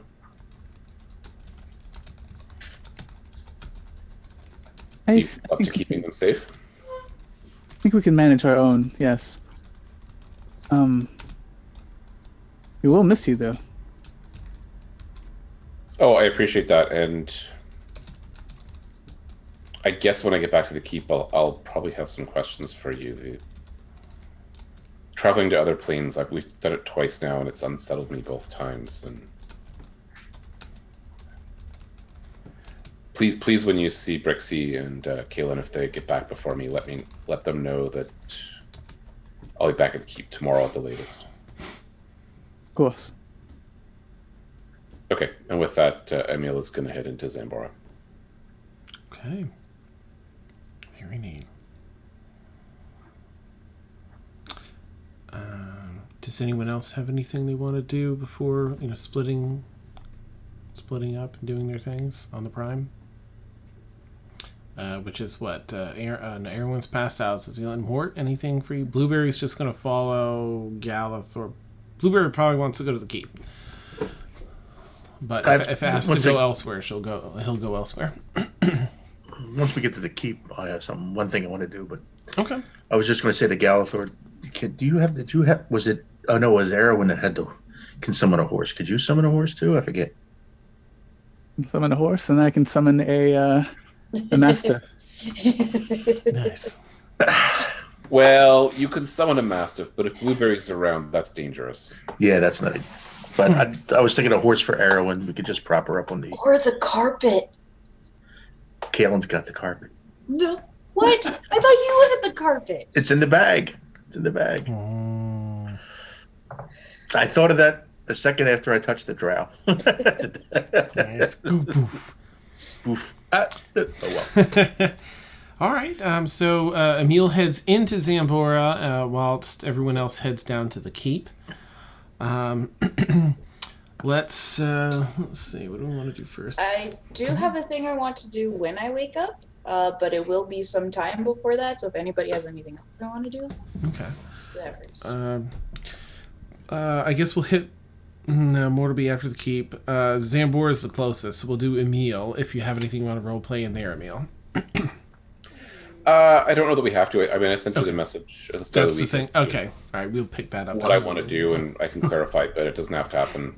Okay. So you head in there to do your thing.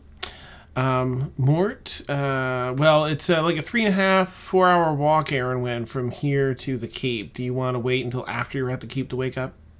Yeah. Okay. So Mort, Galathor, and Aaron and Blueberry arrive at the keep. So Mort, if you had your thing. Yeah, as we approach the keep, I will call out for Brewer to meet us at the door.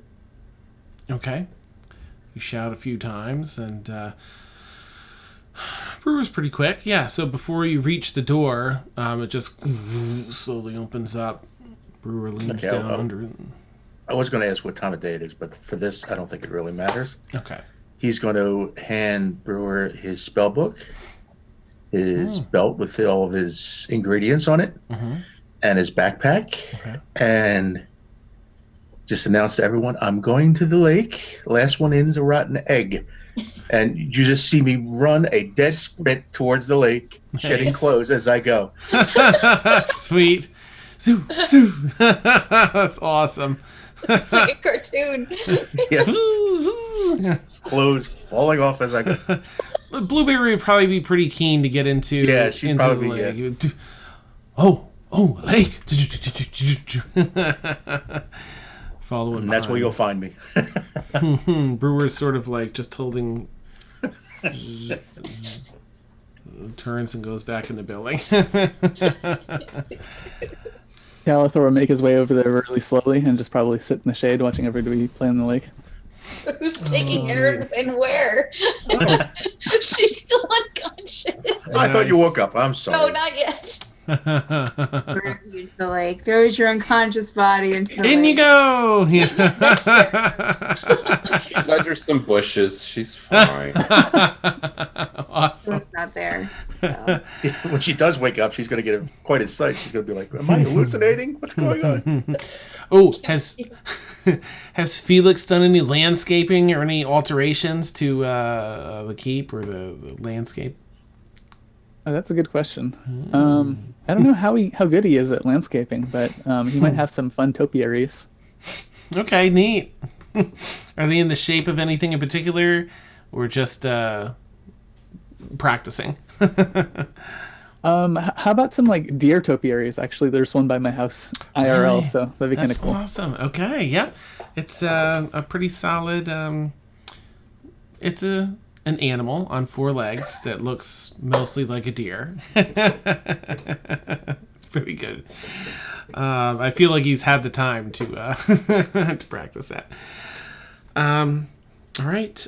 So Mort, Blueberry are back in the lake. Galathor, you're watching them play with Aaron sort of near you up on the ledge or whatever, right? Before jumping down into the lake. All right, Aaron. So whenever you... Okay, is anybody near me right now, or is everybody in the lake? Is it Galathor? Galathor, did you say you were in the shade watching? Yeah. So we can just say that I brought your unconscious body with me. Okay. All Give right. you So a rest, Aaron. Not awkward at all. yeah. So like 10 minutes after, she'll just kind of suddenly shoot upright and just like gasp, and she's got two runes still glowing, one in her forehead and the new one over her heart, and she kind of sits up and is like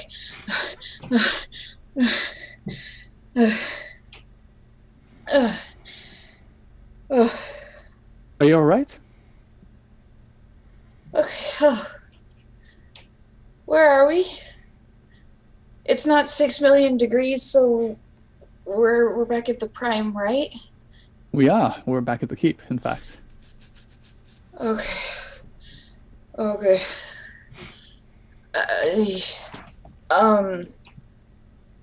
Thank you for bringing me here. We wouldn't leave you or anything.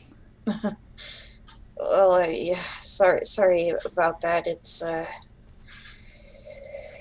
I don't do very well with being controlled, so it's been that whole situation was difficult.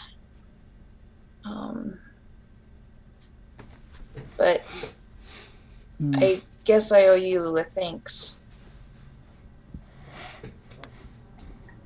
What for? I don't know how to say it. While I was being controlled, I was in my own head, watching my body do things. And then, but I was trying to fight back, but just like every other time, I couldn't break it. I'm still really weak in that regard. But when you fell, that gave me the push necessary to break it off. So thank you. I'm not saying I'm happy you went unconscious. Are you all healed? Are you okay? I'm surviving. Okay. You should drink that potion. It tastes better than normal healing potions, so it'll help. Okay then. And Gallagher will sip on the healing potion in the shade. Nice. It tastes like strawberries and cream. Mm-hmm. Nice.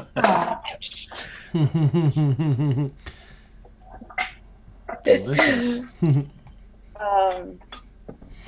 Yeah, I've been working on that, so This is really good. thank you.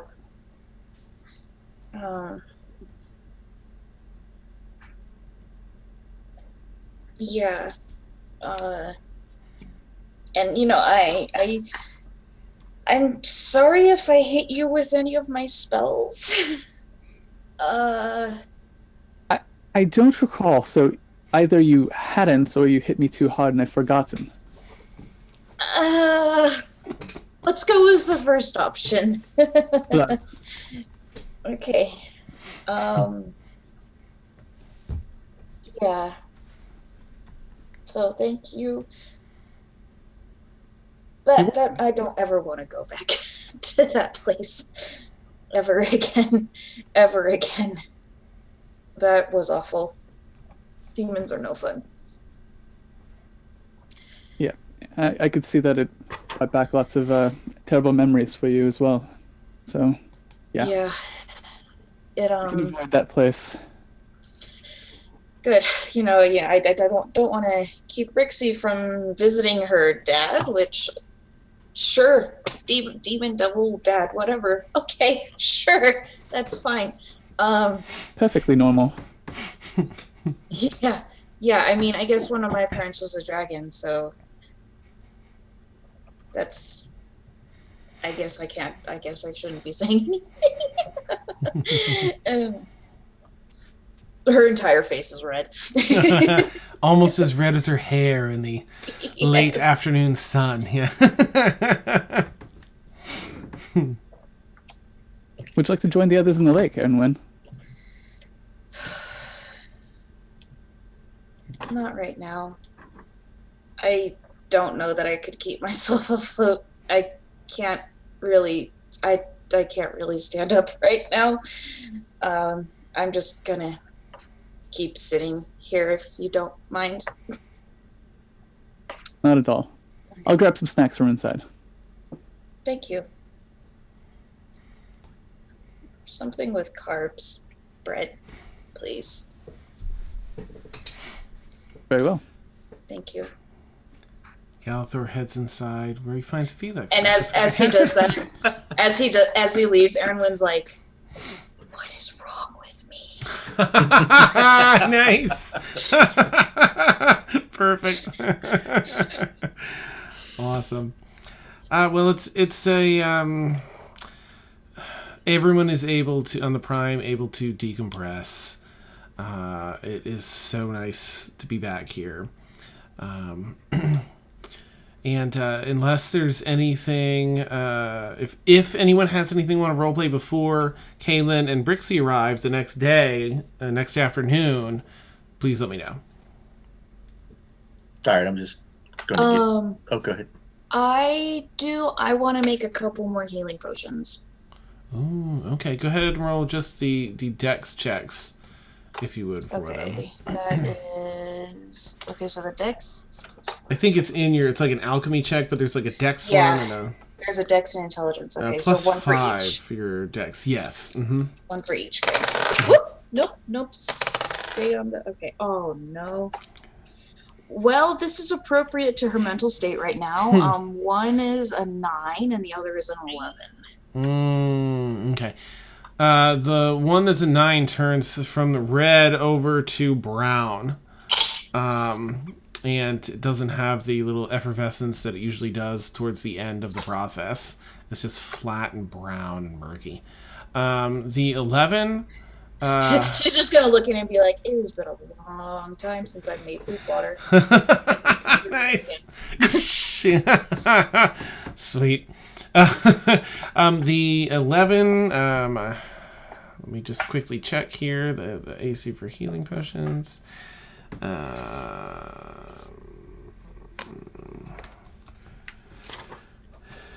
Beep beep beep beep beep boop boop bop. All right, where are you? Alchemy. There we are.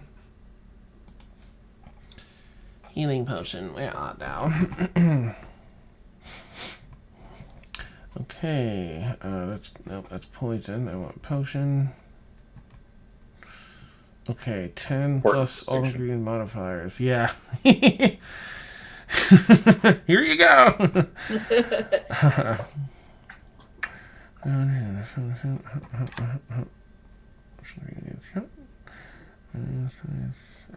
we go. We're just okay, so it misses by 1. It's 12 your basic healing potion. So that one. She's gonna stare at that one too, and just toss it over her shoulder. Nice. And then just like walk outside and start flying around. Awesome. It's like, no. I just can't. No, I can't right now. And then she's gonna spend time at night, just like looking at her new room and just kind of trying to figure it out. Okay. All right. And Mort? Yeah, I'm going to start out of the lake, get up to about my belly button, and then sort of embarrassing realize my certain lack of planning on a certain part, and cast minor illusion of a 2-foot barrel Nice. around myself, Amazing. and then backtrack to the keep, picking up my clothes as I go, and I turn to Blueberry, not a word. I'm good, secret keeper. Okay. I won't say anything. Right. And for that night, there was one thing I wanted to. Okay. I wanted to. I want to after draw I- that Mort in a barrel now. Yeah, regain my dignity. At night, I'm going to study the runic robe for a bit before turning it. Oh, nice. Okay. See if I can divine anything else out of it. All right. Go ahead and roll an Arcana check if you would. Okay. Arcana +8. Okay. 9. Oh no! It's mesmerizing. It's difficult to study because it's so captivating watching the runes skitter down and trying to see which runes they are and where exactly do they begin and end and what's the pattern, and it's very easy to get caught up in that. Okay, fair enough. All right. Emil, at what time would you like to return to the keep? Or which day? The next day, or? So I sent you a message, but there's 3 things I want to do. I suspect it would be afternoon or evening of the next day. Okay. It's good. I think it's going to take a little bit with the conversations and stuff to sort out. Oh. And there's some crafting I want to do. Okay.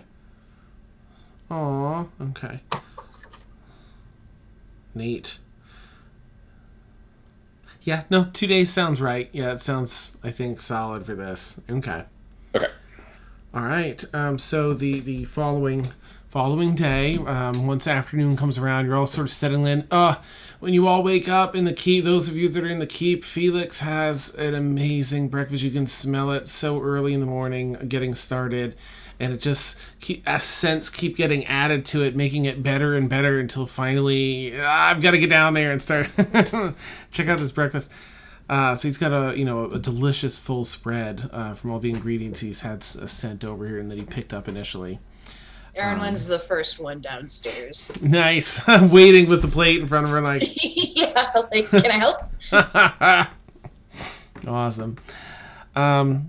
Okay, so everyone, that's, again, here is able to do so. And then the day goes on. It's relaxing. Everyone's just taking it easy, I imagine. But correct me if I'm wrong. Otherwise, there's lounging in seats. There's a little stage if anyone wants to put on a silly performance. There's booze back there that Brewer has been working on in the bar in that room. Hey, Mort. Okay, so I got a new rune, right, from that fight. I don't know why, I don't know how, but I figured out something new. You want to see? And I cast greater invisibility on myself. Disappears. I'd be like, this is fantastic. Let's try something. Can you? Now, normally with like the lesser invisibilities, if you move or do something, you become visible. Maybe can you like do a cantrip or something to see if you stay invisible? Okay. You suddenly see 4 dancing lights appear, and they start like dancing around the kitchen, but I don't appear. This is pretty cool. This is pretty cool. Isn't it cool? My voice is from the other side of the room. Nice. I'm sorry. Go ahead, Mort. Sorry. No, I'm good. I'm good. Okay. That was fantastic. That was great. Neat. So it's chill to keep Blueberry. You find him sort of lounging here, lounging there, eating sausages, lounging here, just sort of moving about the house, relaxing. Is Galathor, how does he behave during the day? Does he ever relax? I guess is my question. That's a good question. Galathor probably wants to maybe head into town. Okay. But he can bring that up at breakfast to see if anyone else is interested. Okay. I'll come with you. I gotta get some more stuff for more healing potions. Good recovery. Yeah. That's awesome. Maybe different flavors this time. Yeah, I can try that. Yeah. Awesome. Okay. So after breakfast, the two of you were able to scoot into town. You wouldn't be back by afternoon. All right. So you two were in town. So that leaves Mort and Blueberry and Felix are at the keep when Kaylin and Brixi, you hear a snap. This is interesting. Okay. So you hear a snap outside the keep in the front yard by the tree line. Am I muted? Tess? No, you're not muted. Okay. Before Kaylin and Brixi leaves the city of Brass, she says her goodbyes and then she's gonna give her mother a little flower and she's gonna put her in her hair. Thank you so much, dear. I do wish to visit you very soon, so please stay safe, and I hope to see you soon. This last day has been so wonderful. Thank you so much. She gives the nun and just gives her the biggest hug. Gives it back. And the Dow is well. You both hold on to the her robes. Fly up to where I can give Gilgamesh kind of a neck hug, but okay. I'm sure, when he's standing before you, he'll kind of lean down to you a little bit towards your level, so you're able to kind of leap up and give a neck hug. Pats you with one big hand on the back. It is good to have met you. I do wish to get to know you, though, too. So, if I do hope you won't be a stranger. You have a home here, and you have a home back in the Nine Hells. Or if you wish to see the scared faces of some primes, do invite me as well.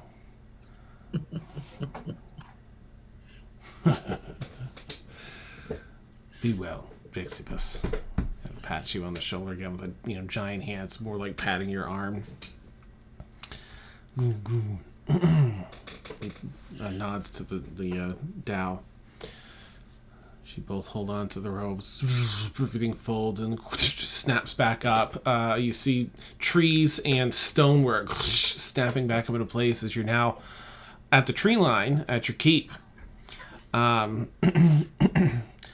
So from inside the keep, as this happens, Mort... Blueberry's going to run out. I know Blueberry is. Mort, what do you want to do? Oh, yeah, I'll run out and see what the heck's going on. Okay. The Dow looks down at the two of you and asks, "Is this your destination?" Yes. Yes, thank you. Yes. She nods, and you hear it from the woods. This huge creaking of tree sounds as a few of the trees spring to life at this random intruder that's popped onto the land. You hear the heavy footfalls of some tree ants. And from one of the trees right next to you, Azalea steps out, taking the form of the bark and the leaves, the fall leaves, and with that triple set of swords at her side, with her hand on the scabbard, one hand on the scabbard, one on the handle. She sees the two of you, and then, the Dow that she looks up to look in the face. It's okay. Very well. Everything's fine, thank you. She holds her hand up behind her. If you need assistance, call. She's the sword a little bit. Chink, it was out just a little bit. She turns and walks back into the tree, and the other trees kind of plant themselves back in the ground. The Dow's like, very well. She's out. Poof! Overshot the landing a little bit. Mort, Kaylin and Brixi, you see Mort running out. You see Blueberry first, like all super fast over to you. You see Felix and Brewer sort of in the doorway, and that's it for now. As everyone else is in town. All right. Kaylin will pat Blueberry. Give her probably a warm sausage out of my bag. Very warm, yeah. Oh. Thank you. You are a good friend. Yeah. It's good to be home. I have a story to tell you about Mort. And she's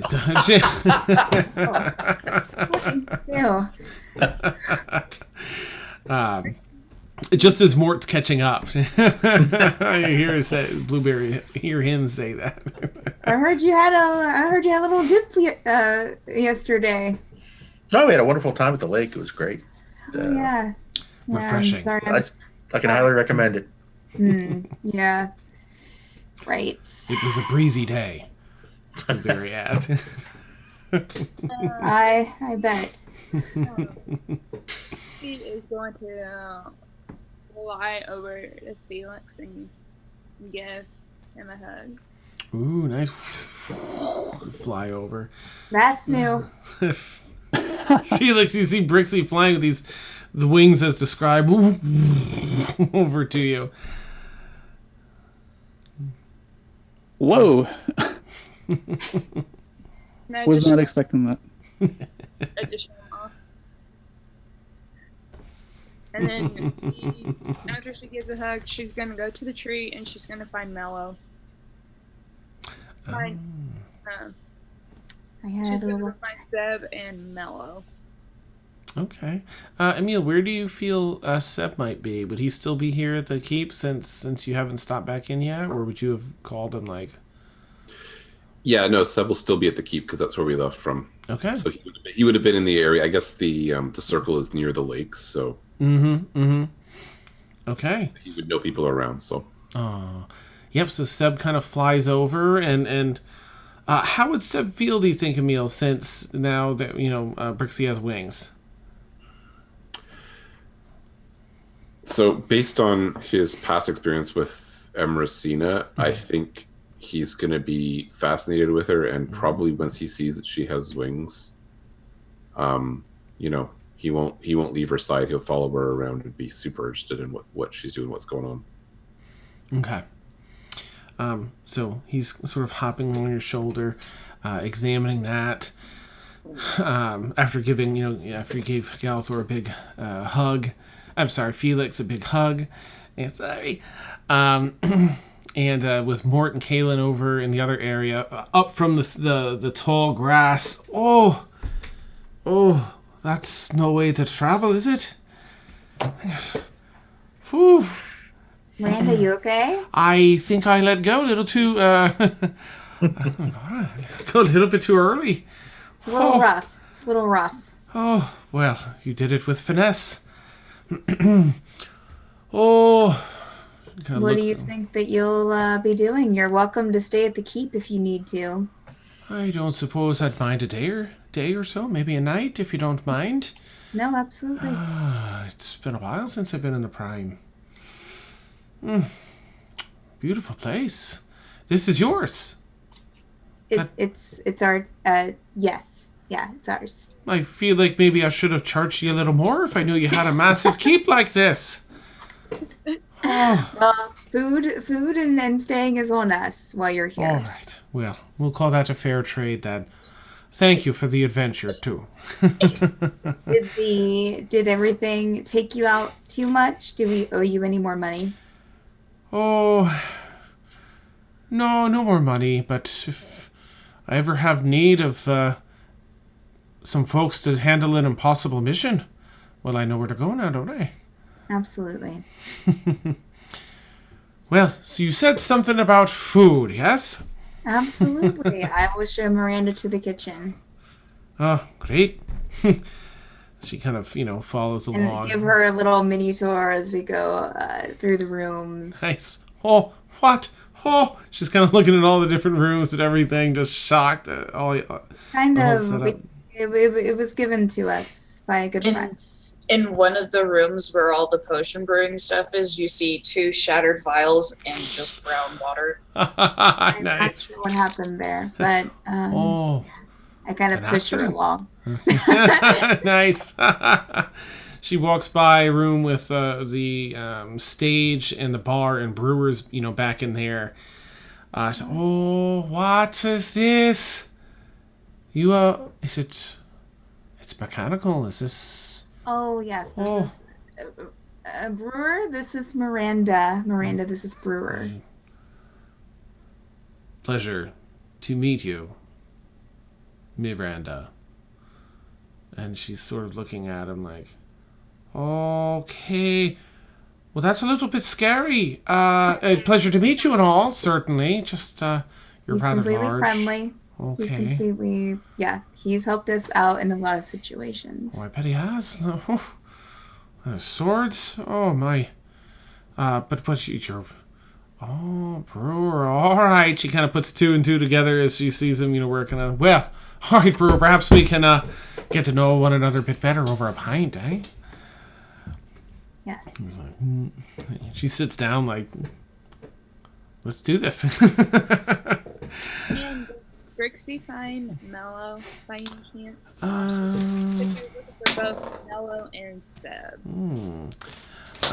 So I think Felix, you were sort of were you asked to keep an eye on Mallow, or was Mallow sort of put somewhere safe here to take care of itself? I remember Brixi asked Felix to take care of her. Sure. Okay. Yeah. Well, can we say that Felix kind of made like a little, not a doghouse, but a pseudo dragon house outside? Oh, nice. Perfect. You see it's like a combination of a birdhouse and a doghouse, and that it's fastened up higher, like on a tree, but it's like this big old house. Felix points you out there, and you head out there, and you see Mallow having grown a little bit, but not too much. Maybe like another 3 or 4 inches in length from head to tail, but a little more meat on its bones. Kind of pokes its face out, kind of flies up, makes like a bit of a purring sound as it lands on the back of your neck, across your shoulders. Yeah, Mallow's eating a lot more these days. As you can tell, like Brixi's silent, and she just gives Felix a nod, because just all the information that she's been taking in, figuring out who her dad is, reuniting with her mother, and all the new physical form and transformations. She's not like doing everybody, but she's not really in a talking mood. So. Okay. All right. Yeah, so that's all sort of catching up and hitting poor Brixi. But Mallow purrs on the back of, across your shoulders, on the back, along the back of your neck. Excuse me.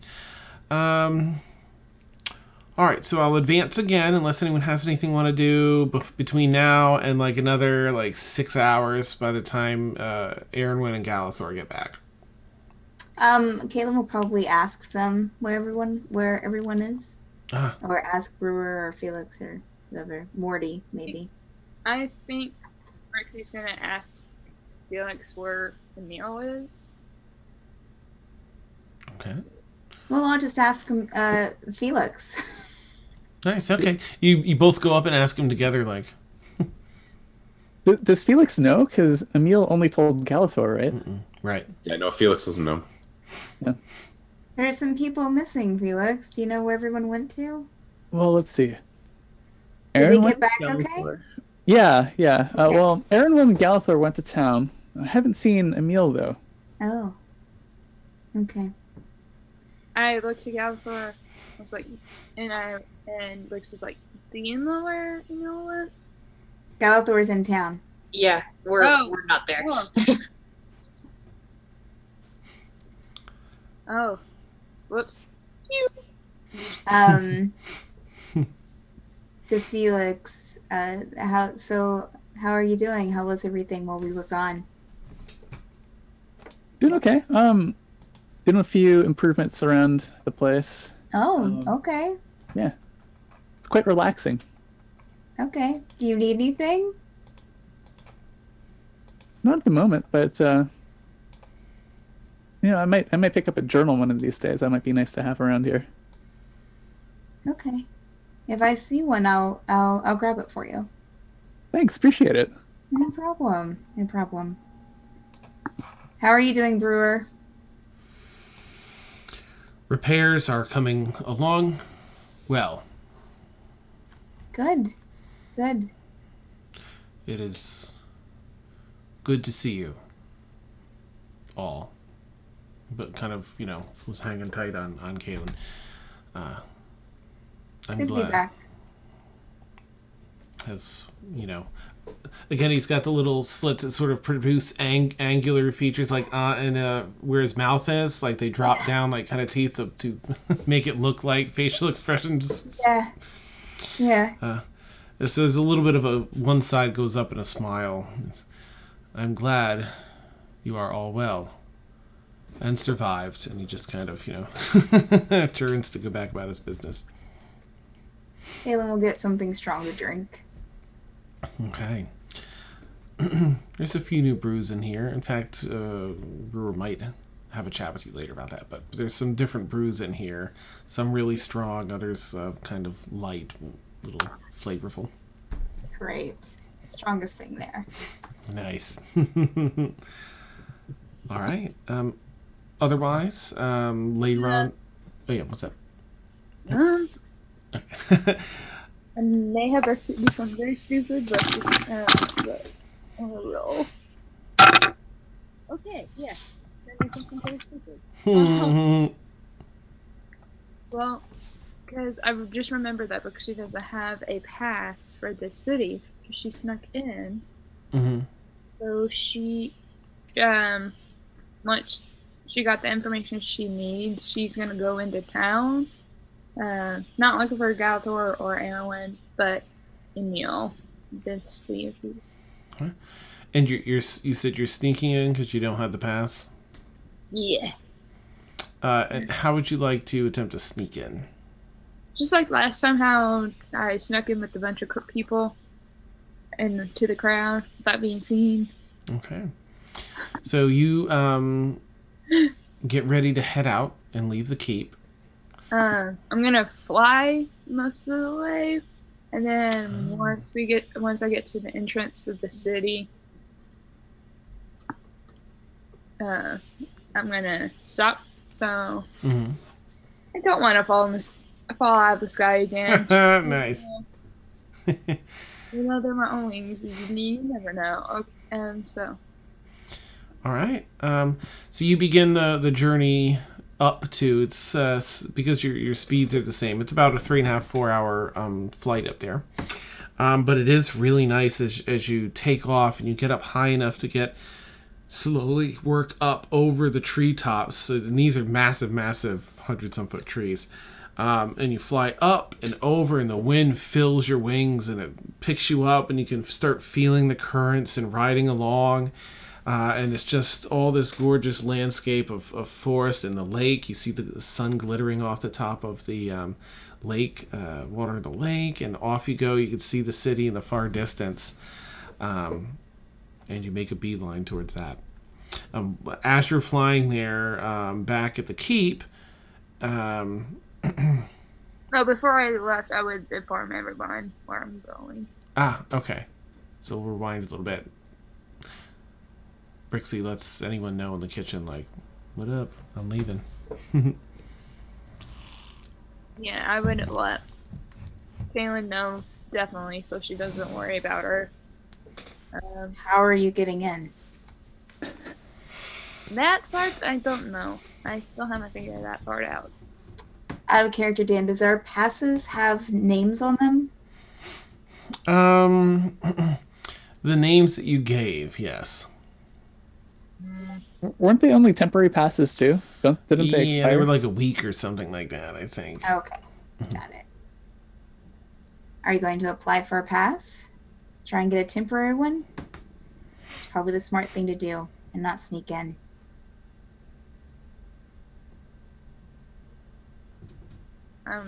I'll get a temporary. Did you want someone to come with you? I'll be fine. Okay. In my roll again. I'm gonna find Erwin and Galithor. Okay.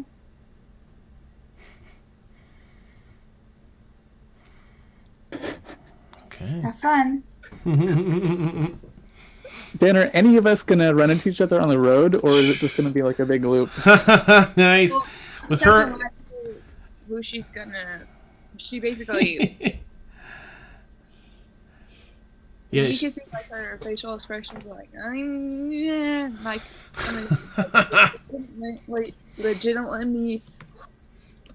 legit line. There we go. So. Okay. Nice. Well, with Brixi, I think Brixi flying overhead. Yeah, you might hear a flap of wings way up in the distance. It's good. Of course, you are crossing paths along the way because you're all heading back home, and she's flying out to the city. So, Actually, while we're in the city, once we've gotten everything we need, I'm gonna drag Galithor over back to the viewing platforms and just look at the dome again. Oh, nice. Yeah. Ooh, it's got that hum to it, that little rumbles just a little bit in your ears. Ooh, 60 cycle hum.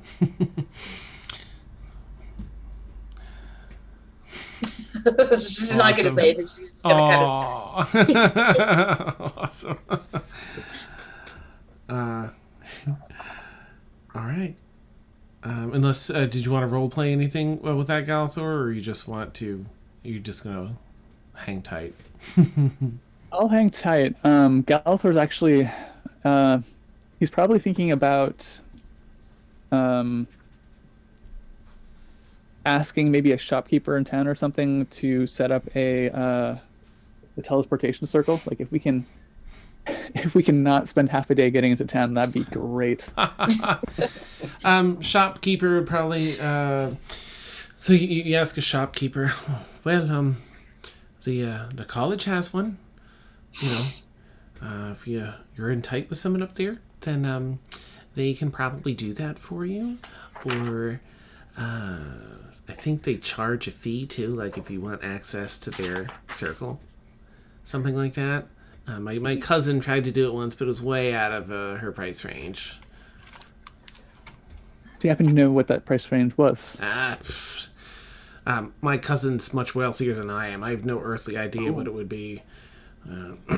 This is like a commoner, so they're not accustomed to getting, maybe they earn a few gold in a year.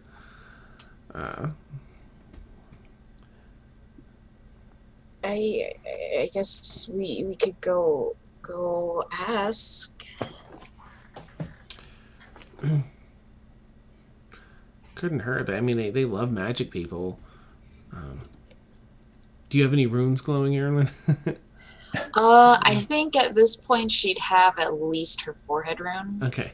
No, her heart. Just her heart. Nice. Yeah, I mean, it's not far.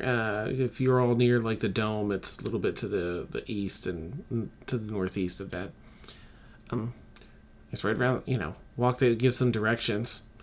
Can't hurt. Wizards College of Ephron, it's called. And, yeah, I know they have one set up there. People, they're a little selective about it because, Zambora is one of the leading cities in Australanor regarding the use of magic. So, they're a little protective, but... yeah, I know. Sorry, couldn't be more time. Sure, certainly.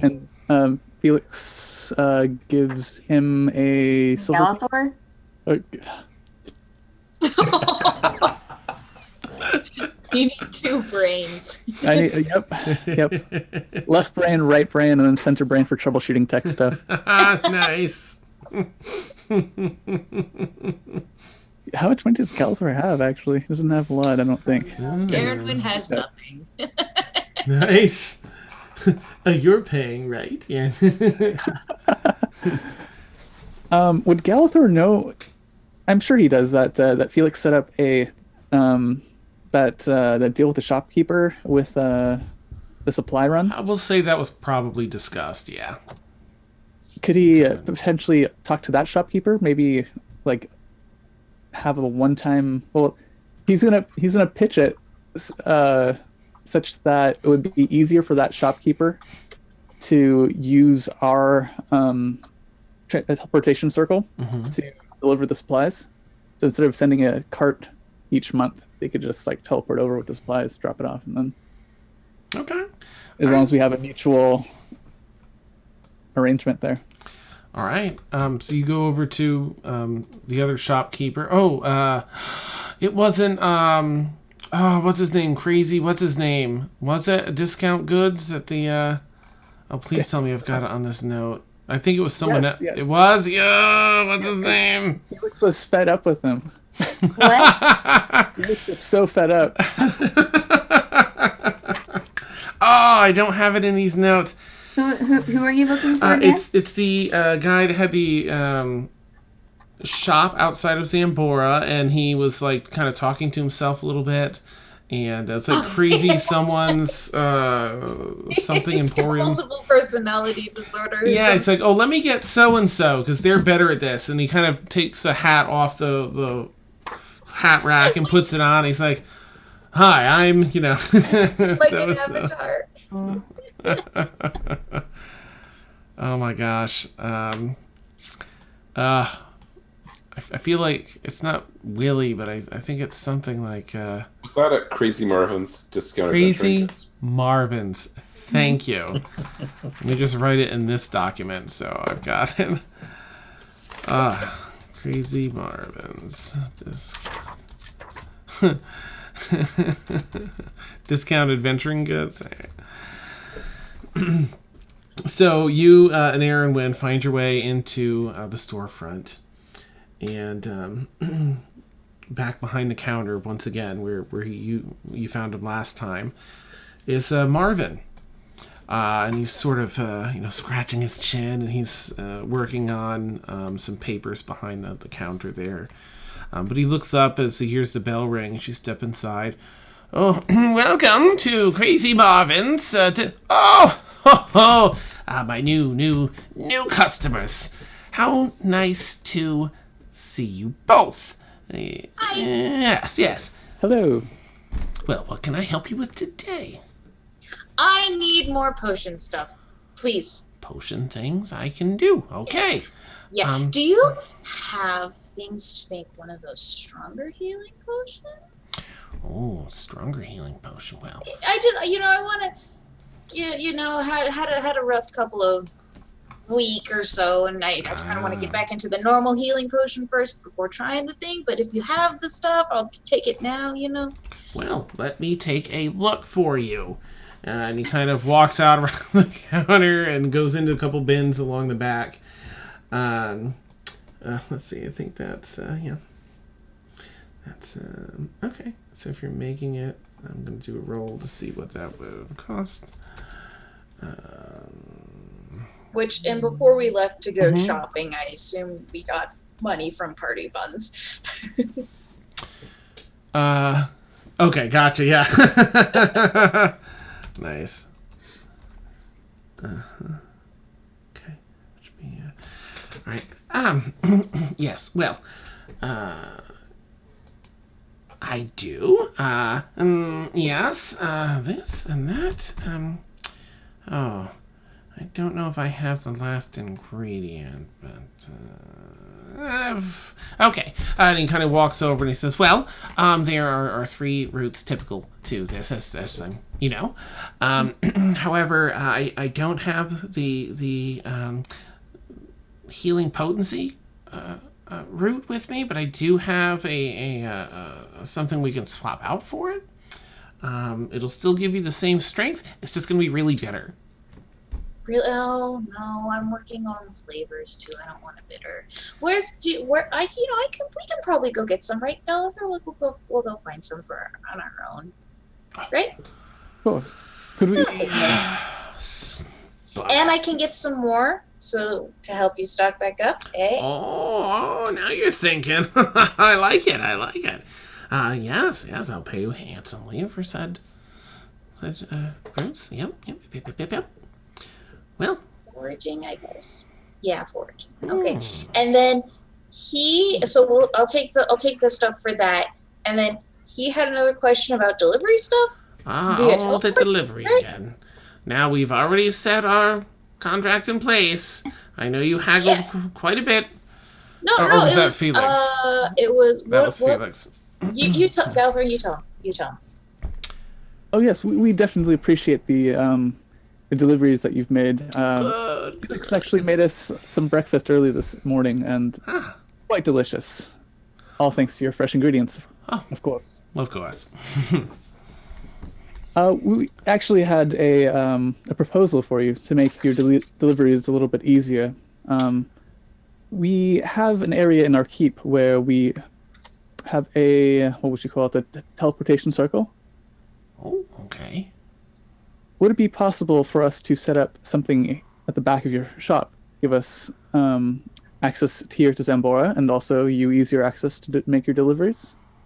Oh, I don't know much about magic. But I suppose we can ask Gregory. Who's Gregory? Oh, he's behind the counter over here working, I think, and he walks behind the counter and walks down like he's going down a flight of stairs, and then walks back up, and with this pair of like spectacles on the edge of his nose and this scarf wrapped around his neck, even though it's summertime. Hello. I understand you have a request regarding something magical, yes? Uh-huh. Yeah, are you Gregory? I am, yes, of course. Okay. Of course. I don't look anything like Marvin. Of course, he looks exactly Oh, like no. Marvin. No, you don't. Not at all, actually. Well,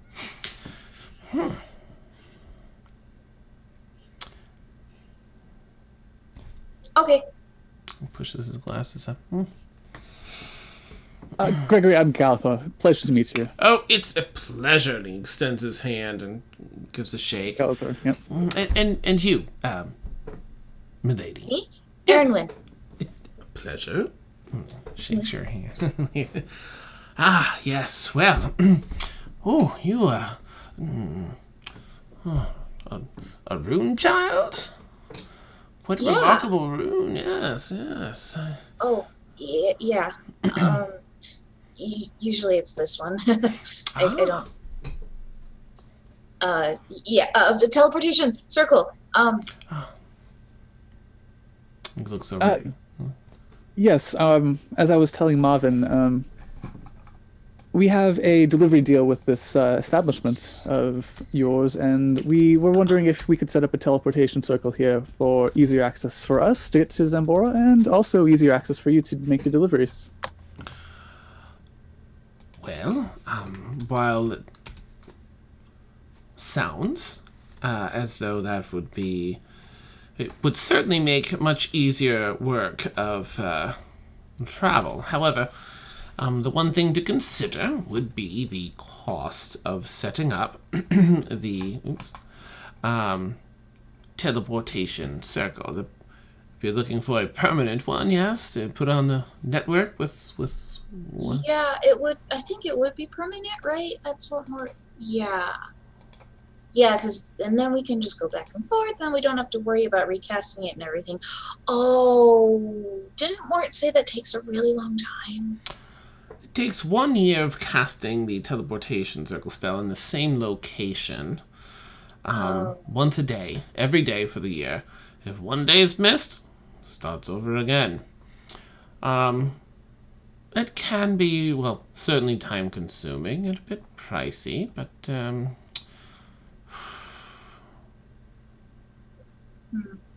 it depends. Do you have someone willing to cast it each day? If we're looking to hire We have someone who can cast it each day. Maybe he could teach me. So, the spell itself, the components alone, would run you about 2 gold pieces per day. Mind you, the 7 days in a week, that's 14 gold a week. 14 gold times roughly 4 weeks, depends, 4 or 5, depending on the month. Around 56 gold pieces a month, times 12 times a year would be 672 gold pieces. But is it a leap year this year? Or... Nice. Well, a good question. I'd have to ask Marvin. No, it's not. Oh, okay. No. As I distinctly remember, leap year was last year. Oh, it's 50 gold a day for the chalk. Oh my gosh. Okay. So it's 18,250 gold pieces. We I could was walk. just going to say. My bad. So For what? Oh, if you have the funds, I could hire someone and make sure they do the work. that's a would be little handy. bit more than what I thought. I forgot about chalk. Why is magic chalk always so?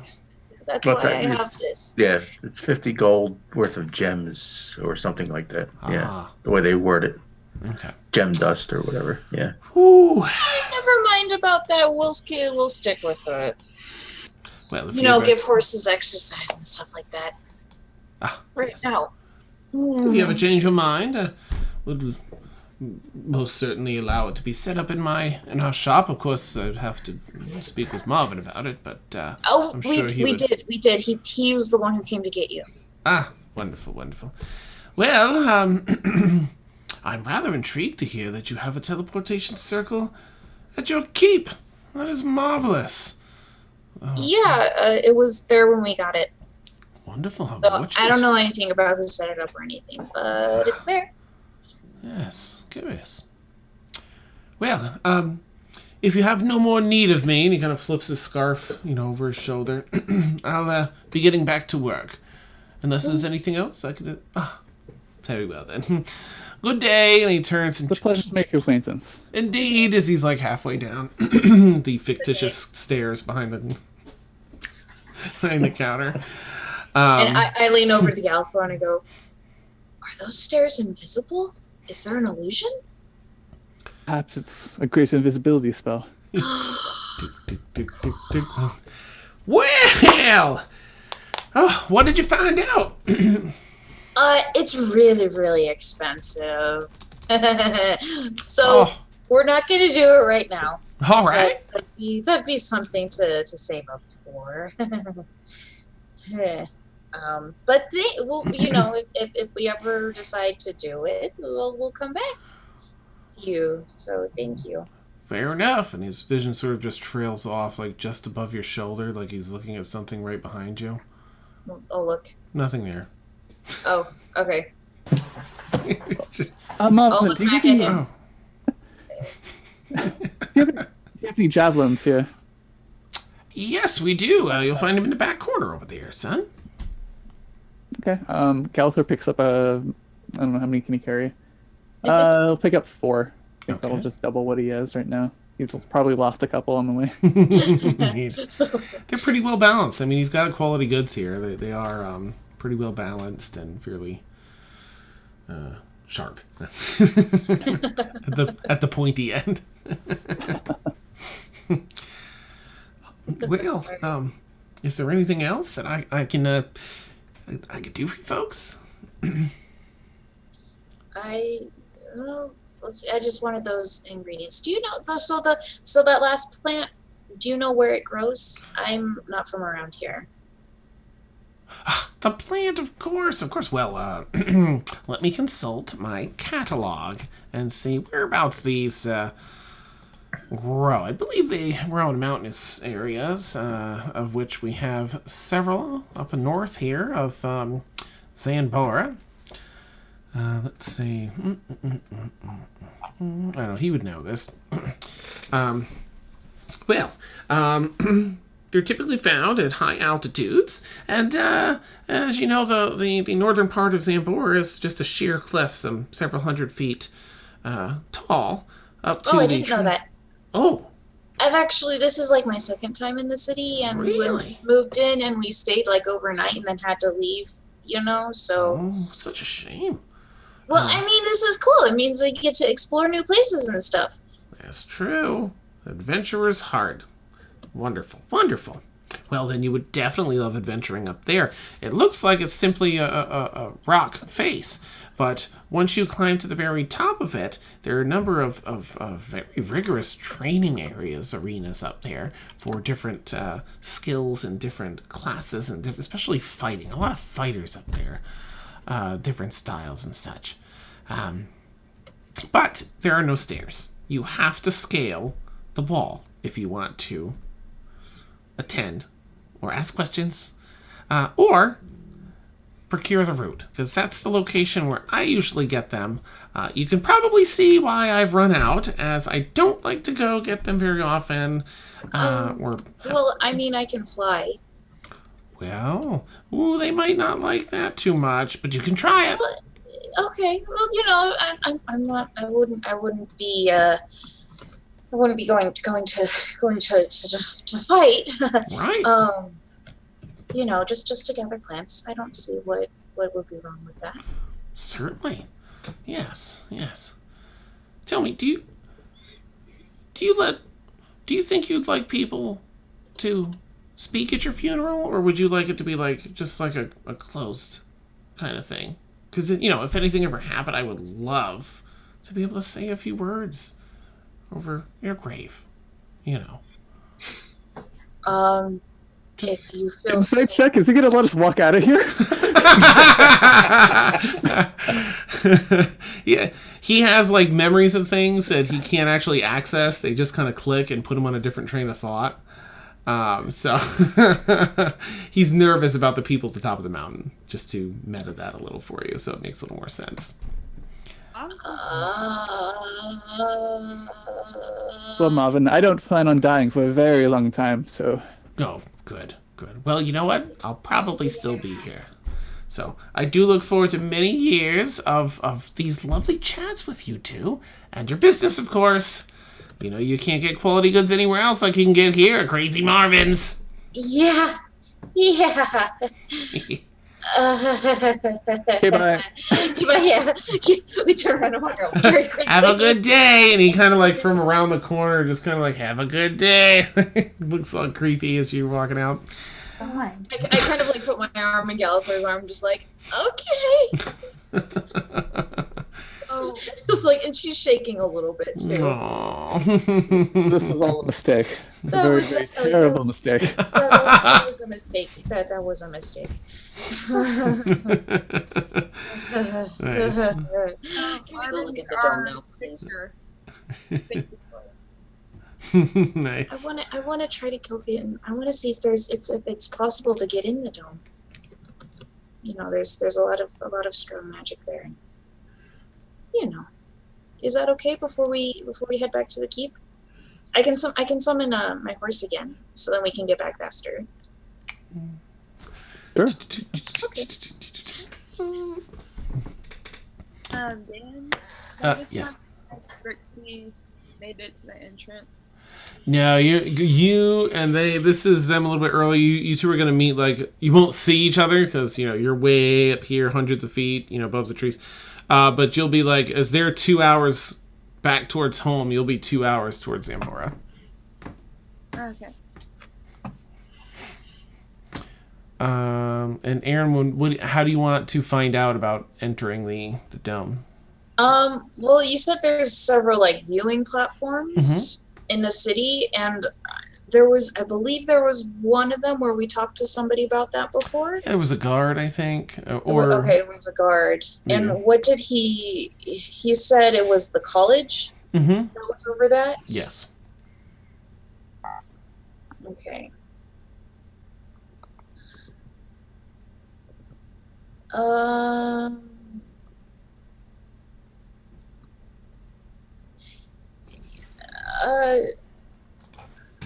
So I know this is a little bit selfish to ask. We'd have to go in the college to do it. Do you think you could ask questions for me? Of course. The idea of the college makes me really anxious. But I really, really want to go see further in there. It was very powerful. You know? I understand. Yes. Okay. Let's do it. Okay. Thank you. So I guess we head to the college. Okay. Yes. So We're you kind of at like 10 o'clock. Do you want to do a scene change, Dan? Or maybe that would be a good place to... I think this is, because Brixi may actually run into you. If you're going to be there a little bit longer, I'll say that the traveling time will be different. So we'll wrap up as Brixi's soaring through the sky over the large forest. So, the forest isn't quite as tall as once you leave the keep area, the acreage here. But you continue soaring through over to Zambora, where you land outside, getting ready to change to go into however you want to approach. Aaronwyn and Galathor are walking into the grand entrance of the Wizards College of Ephron, Zambora campus. You see a familiar desk up front for those of you that stopped in there before. A semicircle Everyone hasn't desk. been here before. Oh, lucky Aaronwyn. Good. Emil, you are in the city doing your things. And everyone else is back at the keep. Kaylin, you have some time. The drink helps. The familiar atmosphere, the comfort, the safety. I will this. say that Kaylin, after Brixie probably leaves, after I get my drink, I want to take a drink upstairs to the not the alchemy room. What is Artificing room. Yes, I'm going to go in there. I'm going to close the door. Yeah. I'm going to close myself in and just start writing, get out my notes, start writing down different things. I'll get some like plans out and start drawing some things. Nice. Kaylin is, she's Busy. Focus. Nice. Yeah. All right. Blueberry's just chilling. Again, just enjoying the cool air. And Mort, are you just sort of relaxing? Yep. Nice. Okay. All right. And as everyone's sort of back on the prime at last, Brixi has her answers. She's processing. Everyone's back, ready to engage in whatever's next for our heroes. We will wrap up tonight's session Can I there. roll a perception to see if I find a meal, because that was my You're not quite to the city yet. You're sort of arriving outside, and at the top of next episode, we'll figure out like how you're going to enter the city, like which method, and then we'll be able to do that. All right, thank you so much. As always, players, fantastic. Hand clap emoji. Viewers, phenomenal as well. Thank you for all the chat. I love being able to scan every so often. Hilarious and just really fun to engage. So hope you all have a wonderful night. Enjoy the cool picture that I found. It's sort of like the keep in the forest. Oh, hey Blair, thank you. Nice to see you. So, of course, you can catch us every Friday night here for Stormfall, 10 p.m. to 1 a.m. Eastern. And then our All Evil campaign, Tuesday nights, 10 p.m. to 1 a.m. Eastern, known as Kier's Lament. I've got the hand clap emoji in my head now. That's like, everything's going to have a rhythm. So, I hope you all have a wonderful night and look forward to catching you next time. Have a great night, everyone. Take care. Bye.